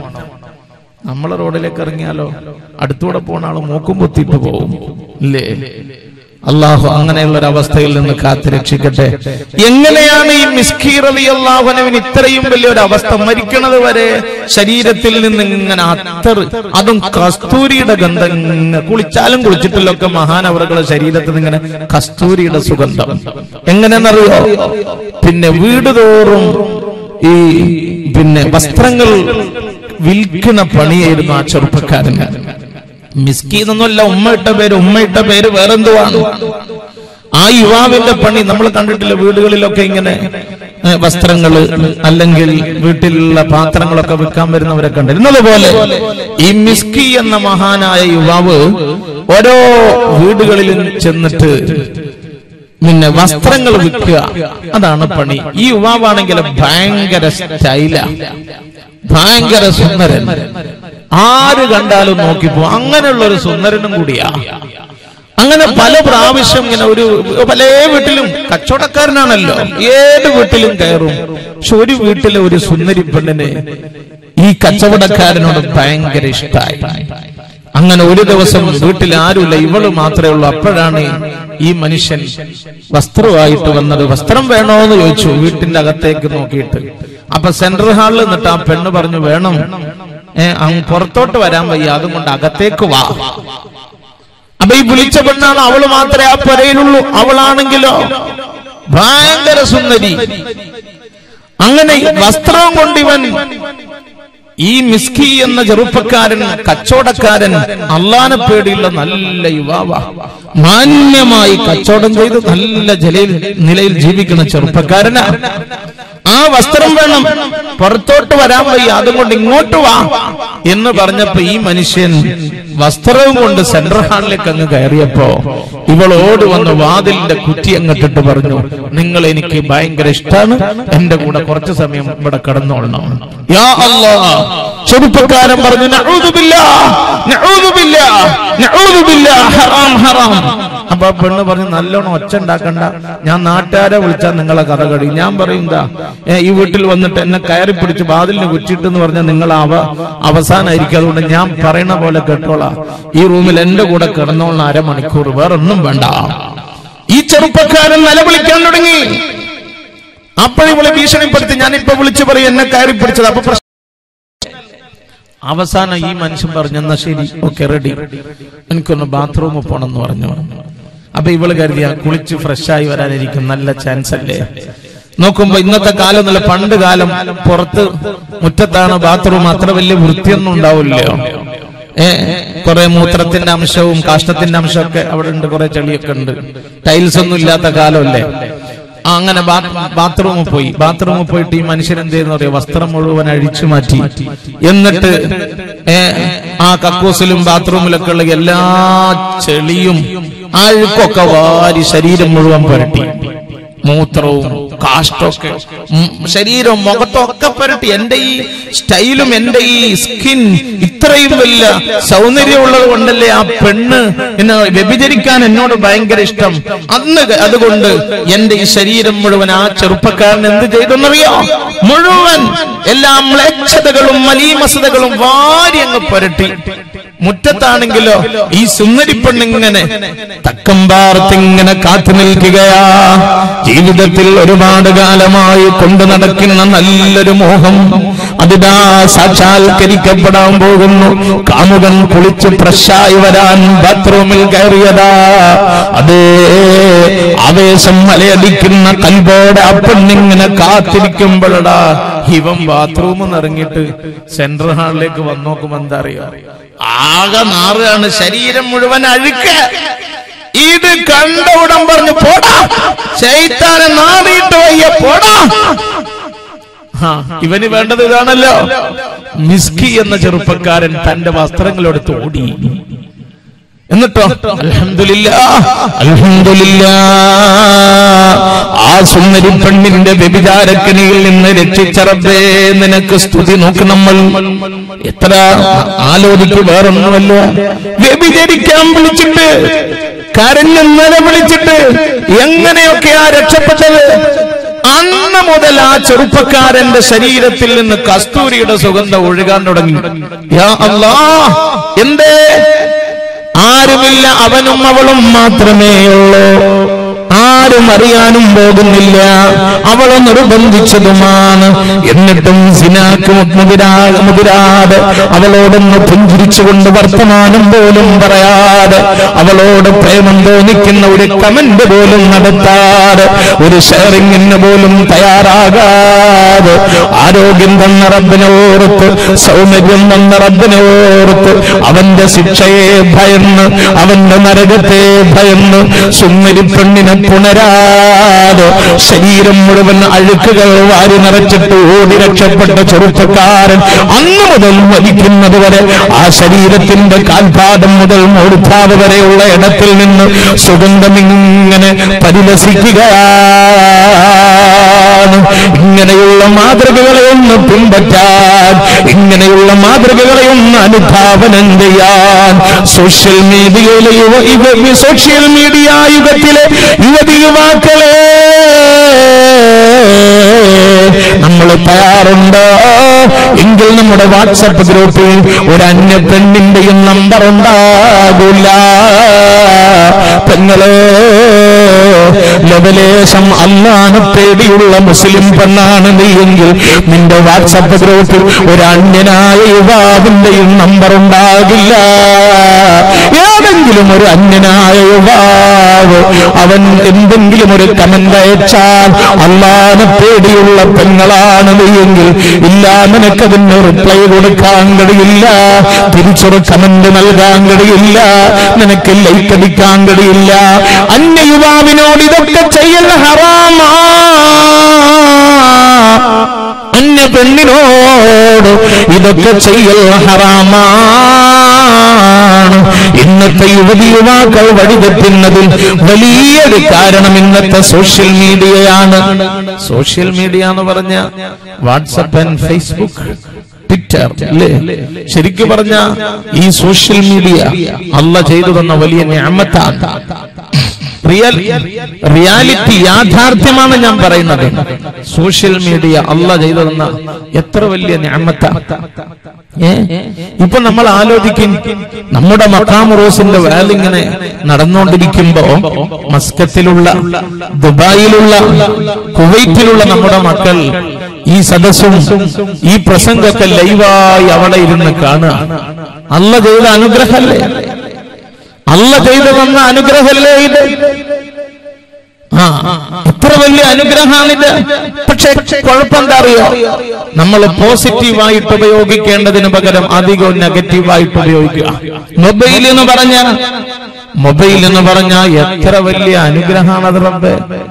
അതിനെ നല്ല നിലയിൽ ഉപയോഗപ്പെടുത്തിയ സ്വർഗത്തിലേക്ക് പോകാൻ ഇബാദത്ത് വാരി വാരി വാരി വാരി കൂട്ടാം. അതേ സമയത്തോ നരകത്തിലേക്ക് പോകാൻ മൊബൈലിലൂടെ ഹറാമിയത്ത് ഇങ്ങനെ വാരി വാരി കൂട്ടുന്ന മത്സരത്തിലാണ് നമ്മൾ. നബി സല്ലല്ലാഹു അലൈഹി വസല്ലം എന്താ സ്വലാത്ത് അല്ലാത്തെ? നബി സല്ലല്ലാഹു അലൈഹി വസല്ലം പുന്നാര നബി മുഹമ്മദ് മുസ്തഫ, പുന്നാര നബി മുഹമ്മദ് മുസ്തഫ സല്ലല്ലാഹു അലൈഹി വസല്ലം പറഞ്ഞു. ചില ആൾക്കാർ ഇങ്ങനെ വാച്ചും നോക്കണം, എന്നെയും നോക്കുന്നുണ്ട്. 11 മണിയാകാൻ പോവാണ്, ഈ മാലക്കെട്ട് എപ്പോഴേക്കും നിർത്തുക, അങ്ങനെ വിചാരിച്ചിട്ടാ നോക്കണത്. കുഴപ്പമൊന്നുമില്ല, പകല് പല ജോലിയൊക്കെ എടുത്ത് ക്ഷീണിച്ചവരുണ്ടാവും. അള്ളാഹു അവർക്കൊക്കെ ആഫിയത്ത് കൊടുക്കട്ടെ. ഇൻഷാ അല്ലാഹ് ഒരു 11:30-11:45 സ്വലാത്ത് വെല്ലിപ്പിരിയണം. അതിനപ്പുറം വയല് പറയില്ല. സമാധാനായില്ലേ? ശരി. അള്ളാഹുവേ, പകല് മുഴുവൻ വൈകുന്നേരം വരെ ചോര നീരാക്കി പണിയെടുത്ത എത്ര ചെറുപ്പക്കാർ, എത്ര സഹോദരങ്ങൾ ഈ സദസ്സിൽ, അവർക്ക് നീ പൂർണ്ണ ആരോഗ്യം കൊടുക്ക റബ്ബേ. അവരുടെ ജോലിയിൽ നീ ബറക്കത്ത് കൊടുക്ക റബ്ബേ. മുട്ടുവേദന, നടുവേദന, മസില് വേദനക്കുള്ള എത്ര വയസ്സുള്ളവരും മധ്യവയസ്കരൊക്കെ ഈ സദസ്സിൽ ഉമ്മമ്മമാരൊക്കെ ഉണ്ട്. ഞാൻ ഇങ്ങനെ കാറിൽ വരുമ്പോ കണ്ടു, വളരെ അകലെ നിന്ന് ചെറിയ മക്കളൊക്കെ തട്ടിയെടുത്തിട്ട് വേറൊരു മകന്റെ കൈയും പിടിച്ചിട്ട് ഇങ്ങനെ നടന്നു വരുന്ന പർദ്ദ ധരിച്ച ഉമ്മമാരിയാ. അല്ലാഹ്, വലിയ വലിയ കുന്നും മലയും ഇറങ്ങി നടന്നു വരികയാണ്, കുന്നും മലയും കയറിയിട്ട് നടന്നു വരികയാണ് ആ ഉമ്മ പെങ്ങന്മാര്. റബ്ബേ, അവർക്കൊക്കെ നീ ആഫിയത്ത് കൊടുക്ക റബ്ബേ, അവർക്കൊക്കെ നീ റാഹത്ത് കൊടുക്ക റബ്ബേ. നിന്റെ ഔലിയാക്കന്മാരോട് വലിയ പിരിശമുള്ള പെങ്ങന്മാരാണ് അല്ലാഹ്, അവരുടെ എല്ലാ ബേജാറും നീ തീർത്തു കൊടുക്ക റബ്ബേ. അവരുടെ പെൺമക്കളുടെ കല്യാണമൊക്കെ ഭംഗിയായി നടക്കാനുള്ള സാഹചര്യം നീ കൊടുക്ക റഹ്മാനെ. അവരുടെ ഫാമിലി ലൈഫൊക്കെ വളരെ സന്തോഷകരമാക്കി റഹ്മാനെ. ഈ സദസ്സിലേക്ക് വന്ന ഓരോ മുഅ്മിനീങ്ങളും അവര് ഓരോ കാലടിപ്പാടിനും അനുസരിച്ച് ആഖിറത്തിൽ ഇരട്ടി ഇരട്ടി ഇരട്ടി ഹസനാത്ത് നീ അവർക്ക് കൊടുക്കണം റഹ്മാനെ, നീ അവർക്ക് നൽകണം റഹ്മാനെ. ആമീൻ. മുഹമ്മദ് മുസ്തഫ സല്ലല്ലാഹു അലൈഹി വസല്ലം പറയുകയാ, ഖിയാമത്ത് നാൾ അടുത്തു കഴിഞ്ഞാൽ പലിശയുടെ പുകയെങ്കിലും ഏൽക്കാത്ത ആരുണ്ടാവില്ല. കേൾക്ക്, ഖിയാമത്ത് നാൾ അടുത്താൽ പലിശയുടെ പുകയെങ്കിലും ഏൽക്കാത്ത ഒരാളും ഉണ്ടാകില്ല. ശരിയല്ലേ? ഇന്നത്തെ കാലാണത്. എന്താ? മൊബൈൽ മൊബൈലിൽ എന്താ കാര്യം? മസ്കത്തിലുള്ള മകൻ രാത്രി 12 മണിക്ക് മകന് വിളിച്ചു. ബാപ്പ വിളിച്ചിട്ട് ഇങ്ങനെ സീരിയസ് കാര്യം ഇങ്ങനെ സംസാരിച്ചുകൊണ്ടിരിക്കുമ്പോ പെട്ടെന്ന് ഫോൺ കട്ടായി. നോക്കുമ്പോ കോൾ ചാർജ് തീർന്നതാ. പാതിര നേരം 12-1 മണി. എവിടുന്നപ്പോ റീചാർജ് ചെയ്യാ? എന്തൊരു വിഷമായി, എന്തൊരു ഹലാക്ക്. ഫോൺ കട്ടായില്ലേ? ടെൻഷൻ അടിച്ചു നിൽക്കുമ്പോ ഉടൻ മൊബൈലിൽ ഒരു മെസ്സേജ്. നീ ടെൻഷൻ അടിക്കണ്ട, ഇന്ന നമ്പർ ഡയൽ ചെയ്യൂ, നിനക്ക് 20 rupees 20 രൂപ നിനക്ക് ലോൺ തരാം. നെക്സ്റ്റ് റീചാർജിൽ നിന്ന് 30 രൂപ പിടിക്കും. കണ്ടോ? ഉടൻ നമ്മൾ ആ ലോൺ എടുക്കുകയാണ്, മൊബൈലിൽ ലോൺ എടുക്കുകയാണ്. അടുത്ത 100 രൂപ റീചാർജ് ചെയ്യുമ്പോൾ 30 രൂപ അതിന് പോവും. എന്താ കാര്യം? 20 രൂപ ലോൺ കിട്ടിയതിന് 30 രൂപയാ ചെലവ്. 2-3 രൂപ സർവീസ് ചാർജ് അവിടെ, ബാക്കി 7 rupees ഇൻട്രസ്റ്റ് ആണ്, പലിശയാണ്. പലിശ. മൊബൈൽ ഉപയോഗിക്കുന്നവരെ, മൊബൈലിൽ ലോൺ എടുക്കാത്ത വല്ലവരുമുണ്ടോ? നബി തങ്ങൾ പറഞ്ഞില്ലേ, ഖിയാമത്ത് നാൾ അടുക്കുമ്പോ പലിശയുടെ പുകയെങ്കിലും ഏൽക്കാത്ത ഒരാളും ഉണ്ടാകില്ല. 20 രൂപ ലോൺ എടുക്കുകയാ, അടുത്ത റീചാർജിൽ നിന്ന് 30 രൂപ തിരിച്ചടക്കുകയാ. 7-8 രൂപ പലിശയല്ലേ? കണ്ടോ? പലിശയുടെ പുകയേറ്റ് പുകയേറ്റ് പുകയേറ്റ് നരകത്തിന്റെ വക്താക്കളായി നമ്മൾ മാറുമ്പോ ഇങ്ങനെ സോഷ്യൽ മീഡിയയിലൊക്കെയുള്ള ഒരുപാട് ചതിക്കുഴികളുണ്ട്. അത് തിരിച്ചറിഞ്ഞിട്ടില്ലെങ്കിൽ അത് മാത്രം മതി നമ്മളെ നരകത്തിലെത്താൻ. ഷെയറിങ്ങിന്റെ കാലാണ് ഇന്ന്. കിട്ടിയതൊക്കെ ഷെയർ ചെയ്യാ, കണ്ടതൊക്കെ ഷെയർ ചെയ്യാ, അല്ലേ? ഇന്നത്തെ ഏറ്റവും വലിയ മുസീബത്താണ് ഷെയറിംഗ്. എല്ലാ മൊബൈൽ ഉപയോഗിക്കുന്നവരും കേട്ടോ, ഇന്നത്തെ ഏറ്റവും സോഷ്യൽ മീഡിയ ഇതിലെ ഏറ്റവും വലിയ മുസീബത്താണ് ഷെയറിംഗ്. നമ്മൾ അങ്ങനെ ആക്കിയതാണ്. എന്താ കാര്യം? കണ്ടതൊക്കെ ഷെയർ ചെയ്യുക, കിട്ടിയതൊക്കെ ഷെയർ ചെയ്യുക, കേട്ടതൊക്കെ ഷെയർ ചെയ്യുക. അത് ഒരു ഷെയറിംഗ് മതിയാവും ഖബർ നരകാകാൻ. എന്താ? ഒരു പൊലയിൽ കള്ളം കയറി, നാട്ടുകാരെ കള്ളനെ കൈയോടെ പിടികൂടി തല്ലുകയാ. തെങ്ങിന് കെട്ടിയിട്ടിട്ട് ഇങ്ങനെ തല്ലുകയാ. തല്ലുകൊണ്ടിട്ട് ആ കള്ളൻ ഇങ്ങനെ കരയുമ്പോ ഒരു യുവാവിന്റെ പണി എന്താ അറിയോ? അവൻ തല്ലാനും കൊല്ലാനൊന്നും പോയില്ല. അവൻ ദൂരെ നിന്നിട്ട് മൊബൈലിൽ ഇങ്ങനെ ഒപ്പിയെടുക്കുകയാണ് കള്ളന് തല്ലുകൊള്ളുന്ന രംഗം. കുറെ കഴിഞ്ഞപ്പോ പോലീസ് ജീപ്പ് വന്ന് കള്ളനെ കൊണ്ടുപോയി. കൊണ്ടുപോയ ഉടൻ അത്രയും നേരം ഇത് പകർത്തിയെടുത്തിയ ചെറുപ്പക്കാരൻ അവന്റെ ഗ്രൂപ്പിലേക്ക് ഇത് ഷെയർ ചെയ്യുകയാണ്. കേൾക്കണേ, അവന്റെ ഗ്രൂപ്പിലേക്ക് ഷെയർ ചെയ്യുകയാ. അവന്റെ ഗ്രൂപ്പിലുള്ള ഓരോ മെമ്പേഴ്സിനും ഉണ്ട് വേറെ ഗ്രൂപ്പ്. 500-1000 മെമ്പറുള്ള ഗ്രൂപ്പ്. കിട്ടിയവർ അവരവരുടെ ഗ്രൂപ്പിലേക്ക് sharing sharing sharing sharing sharing എന്ന പണി. 1 മിനിറ്റ് കൊണ്ട് 1-ൽ നിന്ന് 1000-ങ്ങളിലേക്ക്, 1000-ങ്ങളിൽ നിന്ന് ലക്ഷങ്ങളിലേക്ക് ഈ മെസ്സേജ് ഷെയർ ചെയ്യപ്പെട്ടപ്പോൾ ആദ്യത്തെ ഷെയറിംഗുകാരനായ നിനക്ക് ഭയങ്കര ഹാപ്പി. കള്ളന് തല്ലുകൊള്ളുന്ന രംഗം ആദ്യമായി ഷെയർ ചെയ്തയാൾ ഞാനാണല്ലോ. എന്നാൽ നീ കേട്ടോളൂ, ബേജാറാകണ്ട. ജഹന്നമെന്ന ഭീകരമായ നരകത്തിലേക്ക് അല്ലാഹു തആല തമ്മാടികളെ പിടിച്ചു വലിച്ചെറിയുമ്പോ ആദ്യ ഗണത്തിൽ തന്നെ ഷെയറിംഗുകാരനായ നീയുമുണ്ടാകും. കാരണമെന്താ? കക്കാൻ വന്ന കള്ളൻ കട്ടിട്ടുണ്ടെങ്കിൽ തന്നെ കളവ് എന്ന ഒരു തെറ്റേ ചെയ്തിട്ടുള്ളൂ, വലിയ തെറ്റ് തന്നെ. കളവ് എന്ന ഒരു തെറ്റേ ചെയ്തിട്ടുള്ളൂ. അതേ സമയത്ത് അവന് തല്ലുകൊള്ളുന്ന രംഗം വീഡിയോ എടുത്തിട്ട് വാട്സപ്പിലേക്ക് സെൻഡ് ചെയ്തവനെ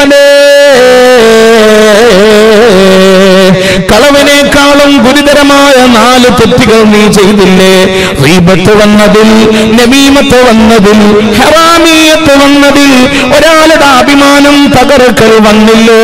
കള്ളനേക്കാളും വലിയ പെരുങ്കള്ളനായി ഷെയറിംഗുകാരനായ നീ മാറുകയല്ലേ? എങ്ങനെ അല്ലാഹുവിന്റെ മുന്നിൽ രക്ഷപ്പെടും മോനെ? എങ്ങനെ അല്ലാഹുവിന്റെ മുന്നിൽ രക്ഷപ്പെടും? കള്ളൻ അവിടെ കയറി 1 പവൻ കട്ടൂന്ന് വെക്ക്. അതെ, ഒരു മോഷണത്തിന് അല്ലാഹ് ശിക്ഷ കൊടുക്കും. ആളിന് തല്ലുകൊള്ളുന്ന രംഗം എടുത്തിട്ട് നെറ്റിൽ വലിച്ചെറിഞ്ഞ നിനക്കോ സംഭവിക്കണം എന്താ?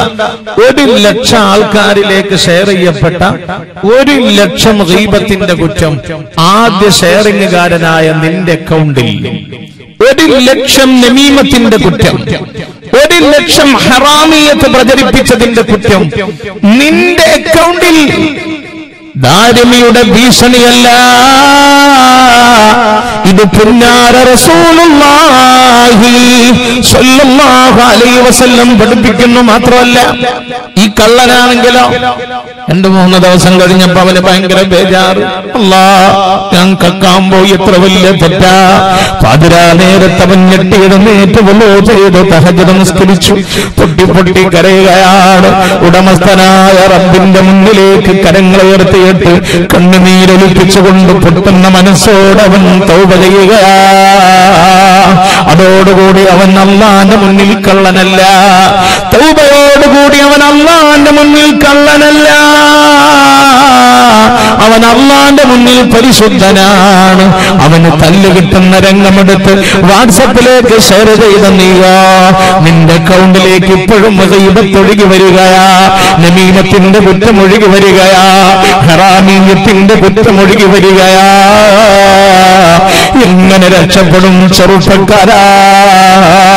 പെങ്ങന്മാരെ, സമയമുണ്ടായാലും ഇല്ലെങ്കിലും സോഷ്യൽ മീഡിയയുടെ ഇടനാഴികളിലൂടെ കറങ്ങി തിരിഞ്ഞുകൊണ്ട് ഇങ്ങനെ ഹറാമിയത്തെ വാരി കുമ്പാരമാക്കി വെക്കുന്ന മോമിനിങ്ങളെ, നബി സല്ലല്ലാഹു അലൈഹി വസല്ലം തങ്ങൾ പറഞ്ഞില്ലേ, ലോകാവസാനം വരെ നടക്കുന്ന കൊല, മനുഷ്യനെ കൊല്ലൽ, അന്യായമായി മനുഷ്യനെ കൊല്ലുന്നില്ലേ? ലോകാവസാനം വരെ നടക്കുന്ന കോടാനുകോടി കൊലകൾ, അതിന്റെയൊക്കെ കുറ്റത്തിൽ നിന്നൊരംശം ആദം നബി അലൈഹിസ്സലാമിന്റെ ആദ്യ മക്കളിൽ ഒരാളായ ഖാബീലിന്റെ സ്വഹീഹ് ബുഖാരിയിലുള്ള ഹദീസാണ്. ലോകാവസാനം വരെ അന്യായമായി നടക്കുന്ന സകലമാന കൊലകളുടെയും കുറ്റത്തിൽ നിന്നൊരംശം അത് ഖാബീലിന്റെ അക്കൗണ്ടിലേക്ക് പോകുമെന്ന് പറഞ്ഞപ്പോ, അനുഗ്രഹീതരെ സ്വഹാബാക്കളെ, അനുകരണീയരെ സ്വഹാബാക്കളെ, അവര് നബി തങ്ങളോട് ചോദിക്കുകയാ, യാ റസൂലല്ലാഹ്,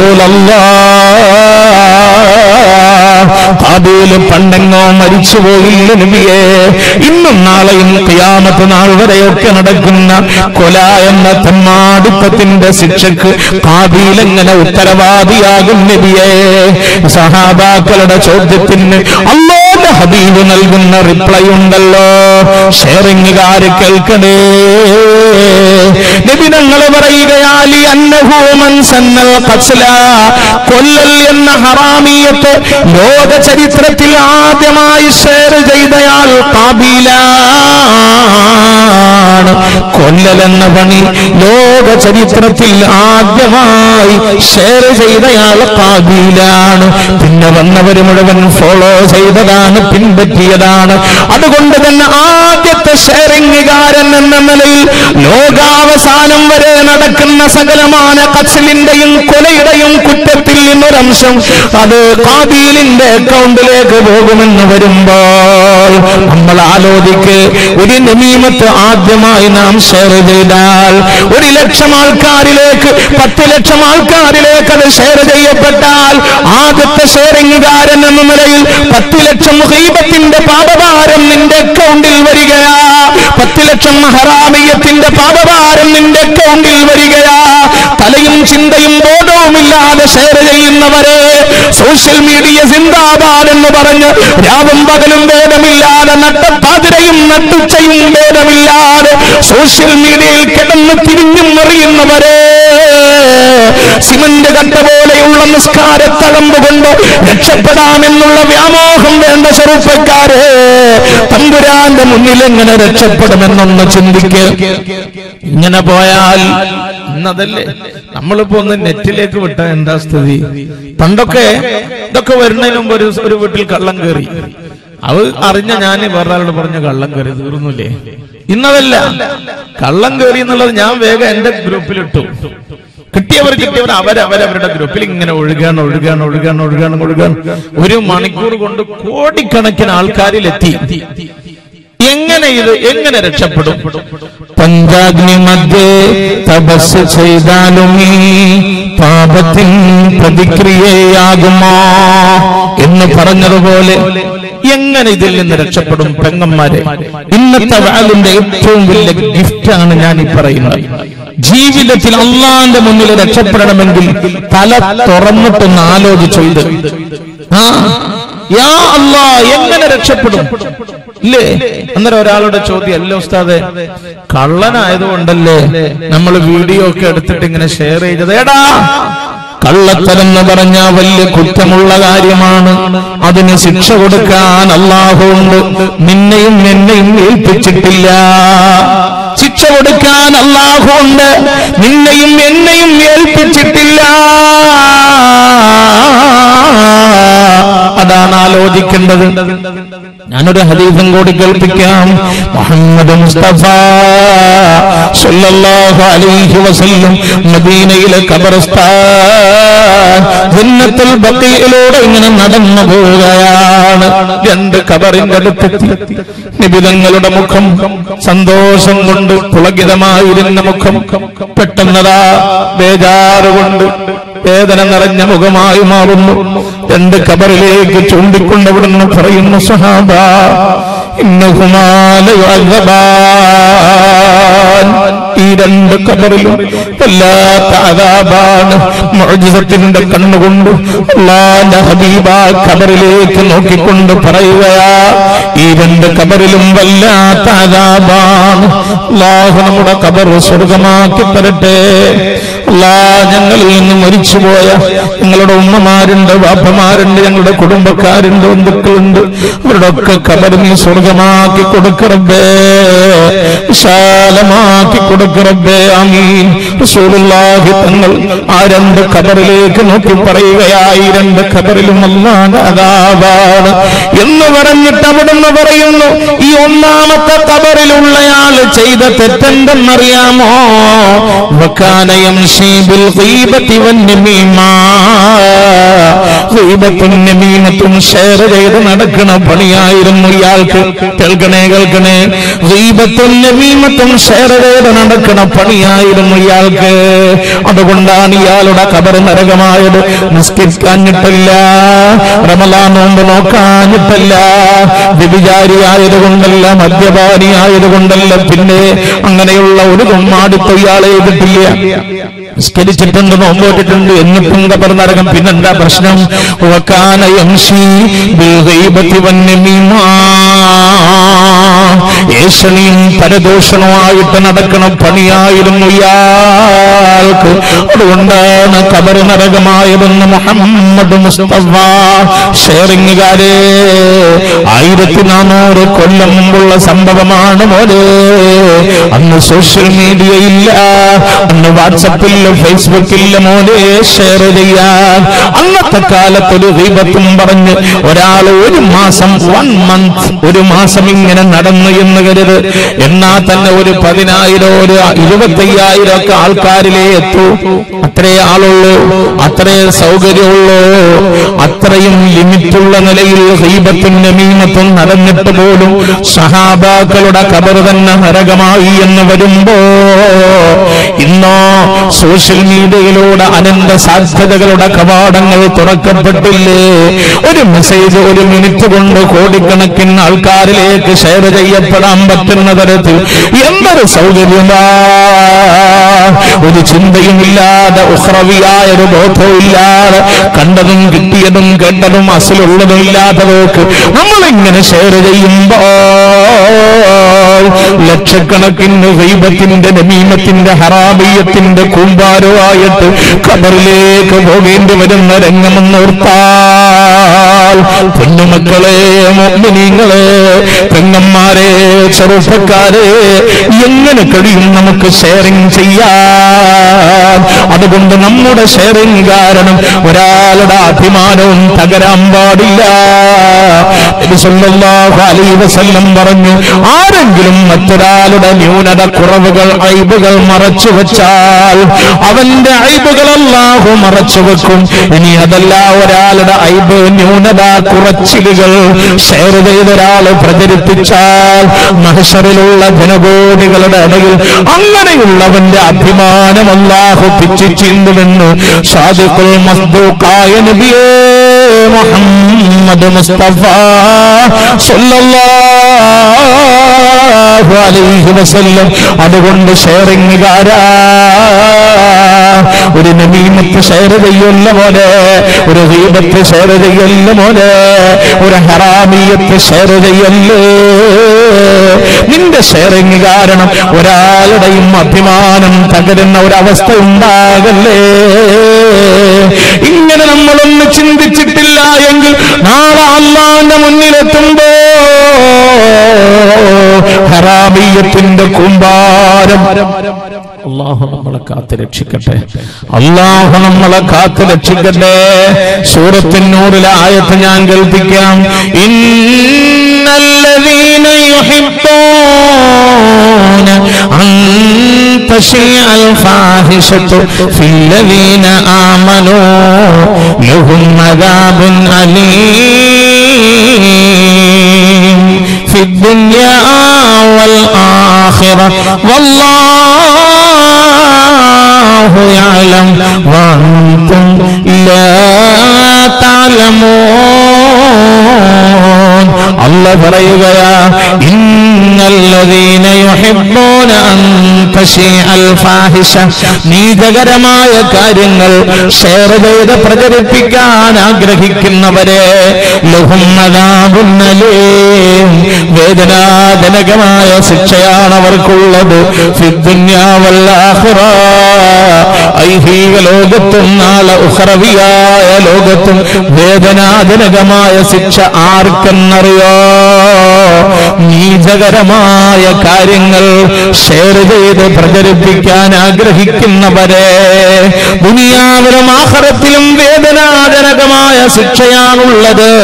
എന്നിട്ട് അല്ലാഹു പറയുന്നുണ്ട്, വല്ലാഹു യഅലം, ഇങ്ങനെയുള്ള ഷെയറിംഗിന്റെ ദുരന്ത ഫലം അല്ലാഹുക്കറിയാം.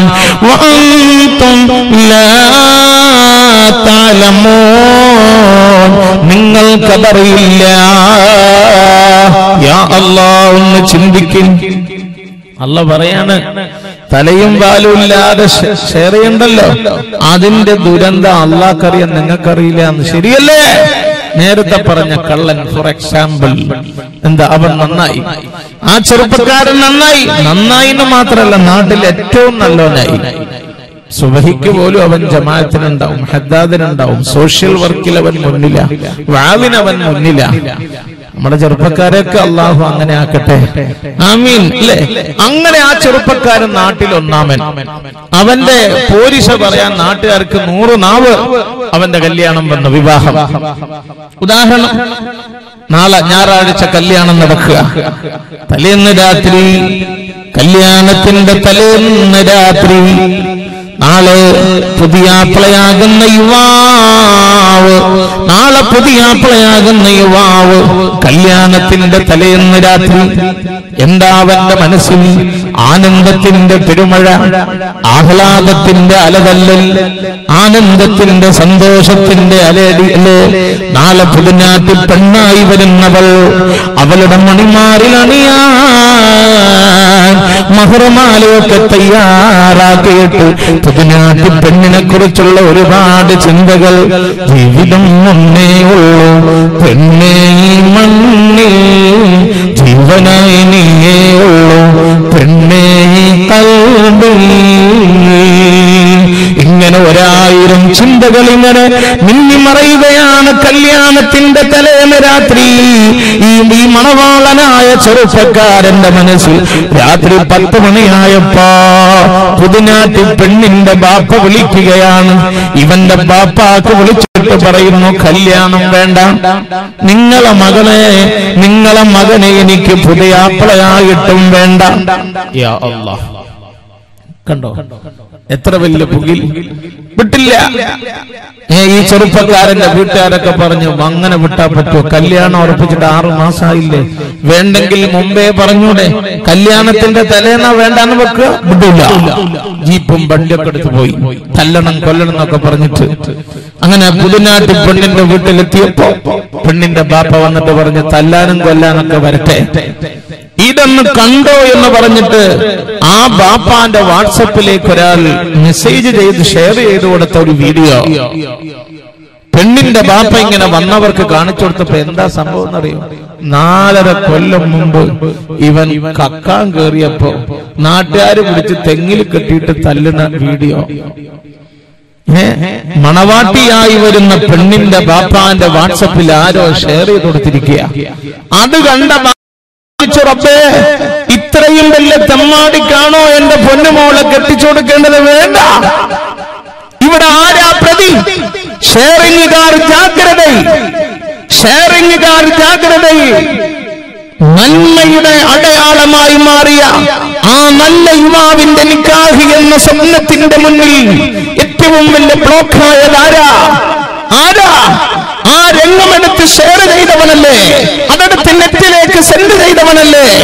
അല്ലാഹു പറയുകയാ, വല്ലാഹു യഅലം, തലയും വാലുമില്ലാതെ ഷെയർ ചെയ്യുന്നതിന്റെ ദുരന്തഫലം അല്ലാഹുക്കറിയാം.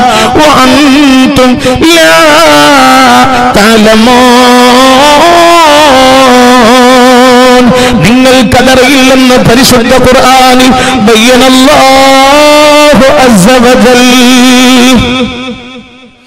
മുഅ്മിനീങ്ങളെ ഒന്ന് ആലോചിക്കും, വലിയൊരു വിഷയമാണിത്. സോഷ്യൽ മീഡിയ എന്ന് പറഞ്ഞ സ്വർഗത്തിലേക്ക് പോകാൻ അള്ളാഹ് ഒരുക്കി തന്ന എളുപ്പാണ്. എന്റെ വാട്സപ്പിൽ ഒരു മെസ്സേജ് വന്നു, ഞാനിങ്ങനെ ഓപ്പൺ ചെയ്ത് നോക്കുമ്പോൾ കാണാം ഒരു ബെല്ലിന്റെ ഫോട്ടോ. ഒന്ന് ബെല്ലടിക്കും അതിന്റെ അടിയിൽ എഴുതി. ഞാൻ ബെല്ലും ഇങ്ങനെ തൊട്ടുനോക്കിയപ്പോ സല്ലല്ലാഹു അലാ മുഹമ്മദ് സല്ലല്ലാഹു അലൈഹി വസല്ലം. കണ്ടോ സോഷ്യൽ മീഡിയയുടെ പോസിറ്റീവ് വശം? 100 ആൾക്കാരെ കൊണ്ട് അങ്ങനെ സ്വലാത്ത് ചൊല്ലിപ്പിച്ചാൽ ചൊല്ലിയവർക്ക് കൂലി കിട്ടി, ചൊല്ലുന്ന നിലയിൽ ഷെയറിംഗ് നടത്തിയ ഇവനും കൂലി കിട്ടിയില്ലേ? ഇങ്ങനെയുള്ള നല്ല കാര്യത്തിനൊന്നും താല്പര്യമില്ല. അതേസമയത്തോ ഈ സോഷ്യൽ മീഡിയയിലെ സൗകര്യങ്ങളെ മുഴുവൻ ബന്ധങ്ങളെ തകർക്കാൻ, മനുഷ്യനെ പരിഹസിക്കാൻ, അവന്റെ അഭിമാനം തകർക്കാൻ, നാട് കുട്ടിച്ചോറാകാനൊക്കെയാണ് നമ്മൾ ചെലവാക്കുന്നത്. എന്തിനിപ്പോ വേള നടക്കുക? നമ്മുടെ കയ്യിലൊക്കെ മൊബൈൽ ഉണ്ടല്ലോ, പോക്കറ്റിൽ മൊബൈൽ ഉറങ്ങുക. കാരണം എന്താ? ഇതൊന്നും എടുത്തിട്ട് ഷെയർ ചെയ്തിട്ട് എന്താ? അതേ സമയത്ത് ഇവിടെ ഒരു കലോത്സവം നടക്കുകയാണ്. ഒരു പെണ്ണൊരു സുന്ദരി +2 പഠിക്കുന്ന ഒരു പെണ്ണ് സ്റ്റേജിൽ വന്നിട്ട് സിനിമാറ്റിക് ഡാൻസ് നടക്കുകയാണെന്ന് വിചാരിച്ചു. നമ്മുടെ മൊബൈലിന്റെ സ്ഥിതി എന്തായിരിക്കും? പോക്കറ്റിൽ ഉറങ്ങുമോ? ടവർ പോലെ എല്ലാവരുടെയും മൊബൈൽ ഇങ്ങനെ ഒപ്പിയെടുക്കുന്നുണ്ടാവും. എന്താ? അത് ഹറാമാണ്, അത് നരകത്തിലേക്ക് പോണ വഴിയാണ്. അത് പരമാവധി എടുത്തിട്ട് ഷെയർ ചെയ്യാൻ നമുക്ക് ഭയങ്കര താല്പര്യമായി. ഇത് സ്വർഗത്തിലേക്കുള്ള ഈമാനിന്റെ വഴിയാണ്. ഇതെടുക്കാനോ ഷെയർ ചെയ്യാനോ നമുക്ക് താല്പര്യമില്ല. ഇതന്നെയാണ് പ്രശ്നം, ഇത് തന്നെയാണ് പ്രശ്നം. അതുകൊണ്ടാണ് ഞാൻ പറയുന്നത്, ഒരൊറ്റ ഷെയറിംഗ് മതിയാകും നമ്മുടെ ഖബർ നരകമാകാൻ, നമ്മുടെ സകലമായ അമലുകളും തവിടുപൊടിയാകാൻ. നബി സല്ലല്ലാഹു അലൈഹി വസല്ലമ തങ്ങൾ സ്വഹാബാക്കളോട് ഒരിക്കൽ ചോദിച്ചില്ലേ, മനിൽ മുഫ്ലിസു ഫീനാ, നമ്മിൽ ഏറ്റവും പാപ്പരായവര് ആരാണ്? സ്വഹാബാക്കളോട് നബി തങ്ങൾ ചോദിക്കുക, നമ്മിൽ ഏറ്റവും പാപ്പരായവർ പരമസാധുക്കളാരാണ്? സ്വഹാബാക്കൾ പറയുകയാണ്, നബിയേ, മല്ലാ ദിർഹമ വലാ ദീനാർ, 5 കാശിന് വകയില്ലാത്തവരാണ് നബിയേ. കണ്ടോ, സ്വഹാബാക്കൾ പറയാണ്, നമ്മുടെ ഇടയിൽ 5 കാശിന് വകയില്ലാത്തവരാണ് ദരിദ്രന്മാരെന്ന്. ഉടൻ നബി സല്ലല്ലാഹു അലൈഹി വസല്ലം പറഞ്ഞു, അല്ല, പിന്നെ ആരെന്നറിയോ? സോഷ്യൽ മീഡിയക്കാര് കേൾക്കാനാണ് ഞാൻ ഈ ഹദീസ് പറയുന്നത്. ഷെയറിംഗിന്റെ വക്താവായി ജീവിതം തുലക്കുന്നവര് കേൾക്കാനാണ് ഞാനിത് പറയുന്നത്.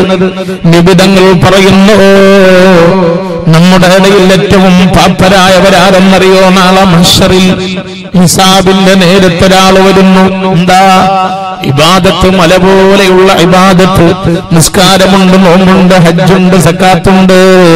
അത് കണക്കും കയ്യുമില്ലാതെ സുന്നത്തായ അമലുകളുണ്ട്. വലിയ വലിയ ഈമാനിന്റെ കൂമ്പാരമായിട്ട് അള്ളാന്റെ മുന്നിൽ വന്നിട്ട് അയാളെ നിൽക്കുന്നു. എനിക്ക് സ്വർഗം, എനിക്ക് സ്വർഗമെന്ന് ചിന്തിച്ചിട്ട് ഇങ്ങനെ നിൽക്കുമ്പോ അയാളുടെ ഓപ്പോസിറ്റ് സൈഡിലതാ ഒരു ക്യൂ. കുറെ ആൾക്കാരിങ്ങനെ ക്യൂ വന്ന് നിന്നിരിക്കുന്നു. ആ വന്ന ഓരോരുത്തരും അള്ളാനോട് പറയുന്നു, റബ്ബേ, ഈ മനുഷ്യൻ എന്റെ ദുനിയാവിൽ എന്റെ അഭിമാനം തകർത്തവനാണ്, എന്റെ അഭിമാനം തകർക്കുന്ന നിലയിൽ ഷെയർ ചെയ്തവനാണ്. എനിക്കിവിടെ വെച്ച് പകരം വേണം റബ്ബേ. മല പോലെ ഈമാനുമായി വന്ന ഈ മുഅ്മിനായ മനുഷ്യന്റെ ഒരുപാട് ഇബാദത്തെടുത്തിട്ടുള്ള പകരം കൊടുക്കുകയാണ്. അത് കഴിഞ്ഞപ്പോ രണ്ടാ ക്യൂവിൽ നിന്ന് രണ്ടാമത്തെ ആള് വന്നിട്ട് പറയുന്നല്ലോ, എന്റെ കുറ്റം ഷെയർ ചെയ്ത് പ്രചരിപ്പിച്ച ഗീബത്തുകാരനാണിവൻ, ഗീബത്തുകാരനാണിവൻ. അതുകൊണ്ട് അല്ലാഹ്, യാ അല്ലാഹ്, എനിക്ക് പകരം വേണം റബ്ബേ, എനിക്ക് പകരം വേണം റബ്ബേ. ഉടനെന്താ ചെയ്യുന്നത്? ഈമാനിന്റെ മലയുമായി കടന്നു വന്ന ഈ മനുഷ്യന്റെ ഇബാദത്തിൽ നിന്ന് കുറെ എടുത്തിട്ട് രണ്ടാമത്താക്കും കൊടുക്കുകയാണ്. എന്താ ഈ മോണിറ്റർ മൊത്തായതാ? അപ്പോ മുഅ്മിനീങ്ങളെ മനസ്സിലാക്കണേ, ബുഖാരിയിലൊക്കെ ഉള്ള ഹദീസാ ഞാൻ പറയണേ. തീർന്നില്ല. ഇങ്ങനെ പരാതിയുമായിട്ട് വരുന്നവർക്കൊക്കെ ഇബാദത്തുള്ള ഈ മനുഷ്യന്റെ ഇബാദത്തെടുത്തിട്ട് അള്ളാഹ് ഇങ്ങനെ കൊടുക്കുക. മൂന്നാമതായിട്ട് വരുന്നതോ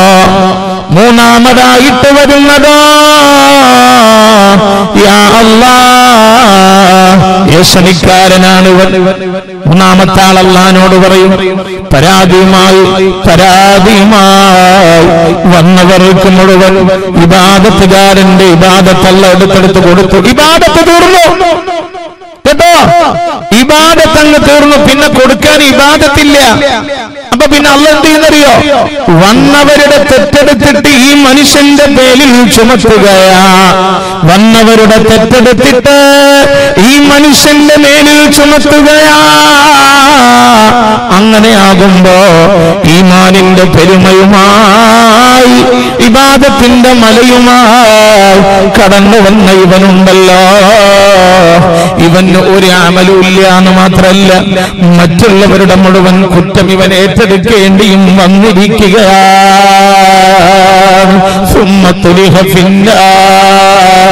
പിന്നെ ഈ മനുഷ്യനെ അല്ലാഹ് നരകത്തിലേക്ക് എറിയുകയും ചെയ്യുന്നുവെന്ന് ഹബീബുനാ നബി മുഹമ്മദ് മുസ്തഫ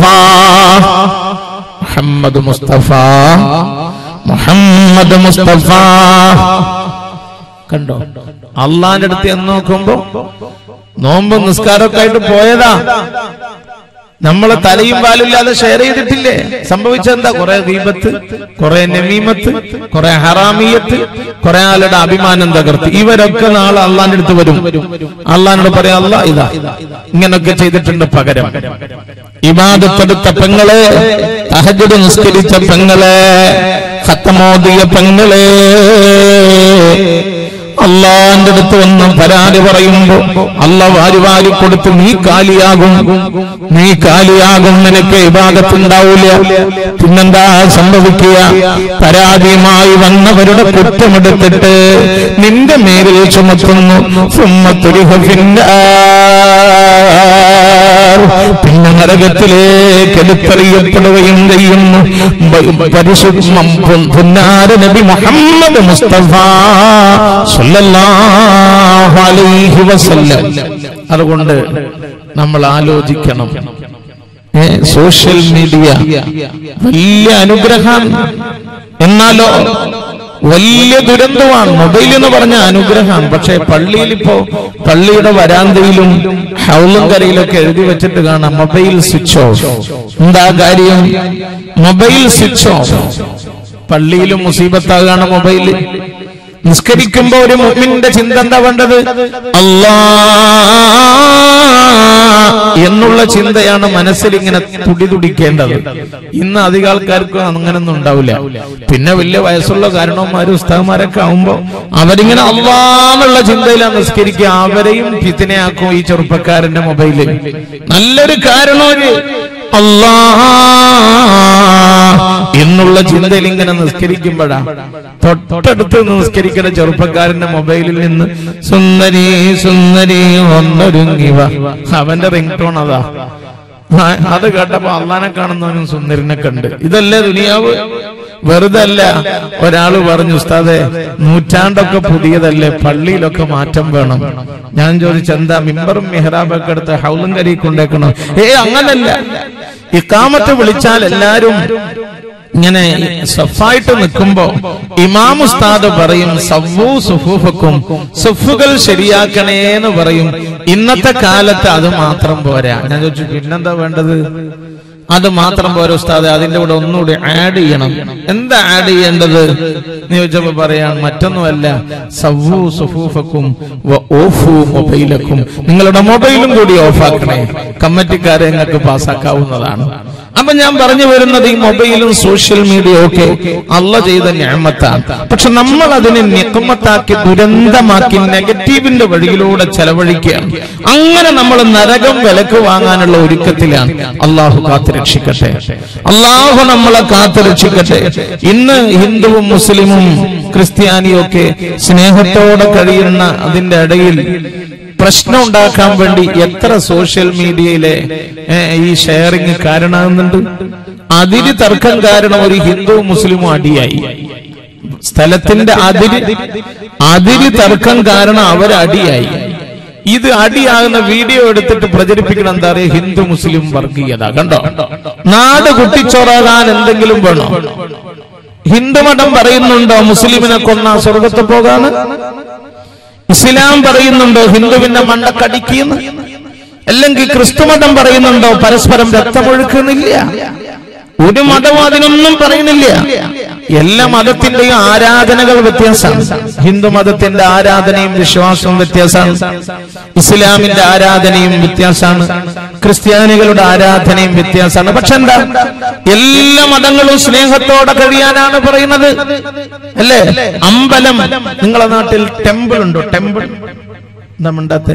ക്ഷേത്രമുണ്ടോ? ഹിന്ദു സഹോദരന്മാരുടെ ക്ഷേത്രം ഉണ്ടോ? ഇല്ലേ? അറിയില്ലേ? അതെ. ഈ അമ്പലത്തിൽ നിന്ന് മൈക്കിലൂടെ ഹിന്ദു സഹോദരന്മാരുടെ മതഗ്രന്ഥങ്ങളിൽ ആയത്തുകൾ ഇങ്ങനെ ഓതുന്നിട്ടിട്ടില്ലേ?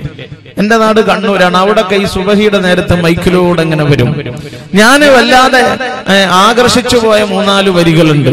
മാതാസ പാർവതി ദേവി പിതാദേവോ മഹേശ്വര ബാന്ധവ മാനവ സർവേ സ്വദേശ ഭുവനത്രയ. എന്താണ് അതിന്റെ അർത്ഥം എന്നറിയോ? എന്താണ് അതിന്റെ അർത്ഥം എന്നറിയോ? സുബഹിയുടെ നേരത്ത് ഹിന്ദു സഹോദരങ്ങളുടെ ടെമ്പിളിൽ നിന്ന് അനുയായികൾക്ക് കൊടുക്കുന്ന മെസ്സേജ് എന്താ? നിങ്ങളെല്ലാം ഒരു മാതാവിന്റെയും പിതാവിന്റെയും മക്കൾ. ബാന്ധവ മാനവ സർവേ, സർവ മനുഷ്യരും ബന്ധുക്കൾ. കണ്ടോ? സർവ ഹിന്ദുക്കളും ബന്ധുക്കൾ എന്നല്ല, ബാന്ധവ മാനവ സർവേ, സർവ മനുഷ്യരും ബന്ധുക്കൾ. അതുകൊണ്ടല്ലേ മഹാനായ അൽ മശ്ഹൂർ വലിയുല്ലാഹി തങ്ങളുടെ മുന്നിൽ എത്ര ഹിന്ദു സഹോദരന്മാർ ഇവിടെ വരുന്നു? എന്താ അവര് നേർച്ച നേരുന്നു? അവര് പ്രാർത്ഥിക്കുന്നു. എന്താ കാര്യം? ബാന്ധവ മാനവ സർവേ, സർവ മനുഷ്യരും ബന്ധുക്കൾ. കണ്ടോ? ഇനി ക്രിസ്തു മതത്തിലേക്ക് വന്നാൽ ജീസസ് ക്രൈസ്റ്റ്, യേശു എന്താ പറഞ്ഞത്? ഞാനോ ശിരസ്, നിങ്ങളോ അവയവങ്ങൾ. ഒരാളെന്റെ കൈയെങ്കിൽ ഒരാളെന്റെ കാല്, ഒരാളെന്റെ കണ്ണെങ്കിൽ ഒരാളെന്റെ കാത്, ഒരാളെന്റെ മനസ്സെങ്കിൽ ഒരാളെന്റെ ശിരസ്. നിങ്ങളെല്ലാം അവയവങ്ങളെങ്കിൽ ഞാൻ നിങ്ങളുടെ തല എന്ന് ക്രിസ്തു മതത്തിന്റെ ആചാര്യൻ ജീസസ് ക്രൈസ്റ്റ് പറഞ്ഞതിന്റെ അർത്ഥം എന്താ? അവയവങ്ങളൊക്കെ ശരീരത്തോട് ബന്ധപ്പെട്ട് കിടക്കുകയാ. നഖത്തിന് വിരലിന്റെ അറ്റത്തിന് മുറിവ് വന്ന മനസ്സ് വേദനിക്കുകയാ, കണ്ണ് നീരൊഴുക്കുകയാ, കൈകൊണ്ട് തടവുകയാ. കണ്ടോ ശരീരത്തിന്റെ കൂട്ടായ്മ എന്നതുപോലെ മനുഷ്യരൊക്കെ സഹോദരന്മാരാണെന്ന് ക്രിസ്തുമതം. ഇനി ഖുർആനിലേക്ക് വന്നാലോ, യാ അയ്യുഹന്നാസ്, ഓ ജനങ്ങളെ, അല്ലാഹുവിന്റെ വിളി മുഅ്മിനീങ്ങളെ എന്നല്ല, ഖുർആനിന്റെ അനുയായികളെ എന്നല്ല. അല്ലാഹു വിളിക്കുന്നു ജനങ്ങളെ, ഇന്നാ ഖലഖനാകും മിൻ ദക്കരിൻ വ ഉൻസാ, നിങ്ങളെല്ലാം ഒരാണ് പെണ്ണിന്റെ മക്കൾ, നിങ്ങളെല്ലാം ഒരു മാതാവിന്റെയും പിതാവിന്റെയും മക്കൾ. കണ്ടോ, ഹിന്ദുമതം പറയാണ് നിങ്ങളൊക്കെ ബന്ധുക്കളെന്ന്, ക്രിസ്തുമതം പറയാണ് എല്ലാരും സഹോദരന്മാരാണെന്ന്, അല്ലാഹു ഖുർആനിൽ പറയാണ് നിങ്ങളൊക്കെ ഏകോദര സഹോദരന്മാരാണെന്ന്. ഇതാണ് മതം. ഇങ്ങനെയുള്ള കൂട്ടായ്മയായിരുന്നു ഇന്നലകളിൽ. ഇന്ന് അതൊക്കെ തകർത്തിട്ട് മനുഷ്യനെ തമ്മിലടിപ്പിക്കുന്ന ഒരു സ്ഥിതി അല്ലാഹു കാത്ത് രക്ഷിക്കട്ടെ. അതിന് കാരണമാകാൻ സോഷ്യൽ മീഡിയയിലെ പല ഷെയറിംഗ്. സാന്ദർഭികമായി ഞാൻ പറഞ്ഞു എന്ന് മാത്രം. അതിനൊന്നും നമ്മൾ നിൽക്കാൻ പാടില്ല. നാട് തകരുന്ന ഒരു മെസ്സേജും നാട് തകരുന്ന ഒരു മെസ്സേജും നമ്മൾ ഷെയർ ചെയ്യാൻ പാടില്ല. മുസ്ലിം എന്ന് പറഞ്ഞാൽ അങ്ങനെയാ. വർഗീയത വേണ്ട, തീവ്രവാദം വേണ്ട, ഭീകരവാദം വേണ്ട. എല്ലാരോടും സ്നേഹത്തോടെ പെരുമാറുക. അതാണ് പുണ്യ റസൂൽ സ്വല്ലല്ലാഹു അലൈഹി വസല്ലം. അതുകൊണ്ട് സോഷ്യൽ മീഡിയ മുഅ്മിനീങ്ങളെ ഞാൻ അവസാനിപ്പിക്കുകയാണ്. സോഷ്യൽ മീഡിയ, വാട്സപ്പും ഫേസ്ബുക്കും ട്വിറ്ററും മൊബൈൽ തുടങ്ങി ഇതൊക്കെ അല്ലാഹു ചെയ്തു തന്ന നിഅമത്താണ്. അതിനെ ആ നിലയിൽ കണ്ടിട്ട് നാം പോസിറ്റീവായിട്ട് ഉപയോഗപ്പെടുത്തണം. എന്നാ നമുക്ക് ദുനിയാവിലും ആഖിറത്തിലും വിജയിക്കാം. അല്ലാഹു തആല അതിന് തൗഫീഖ് നൽകട്ടെ. അല്ലാഹു അതിന് തൗഫീഖ് നൽകട്ടെ. ആമീൻ.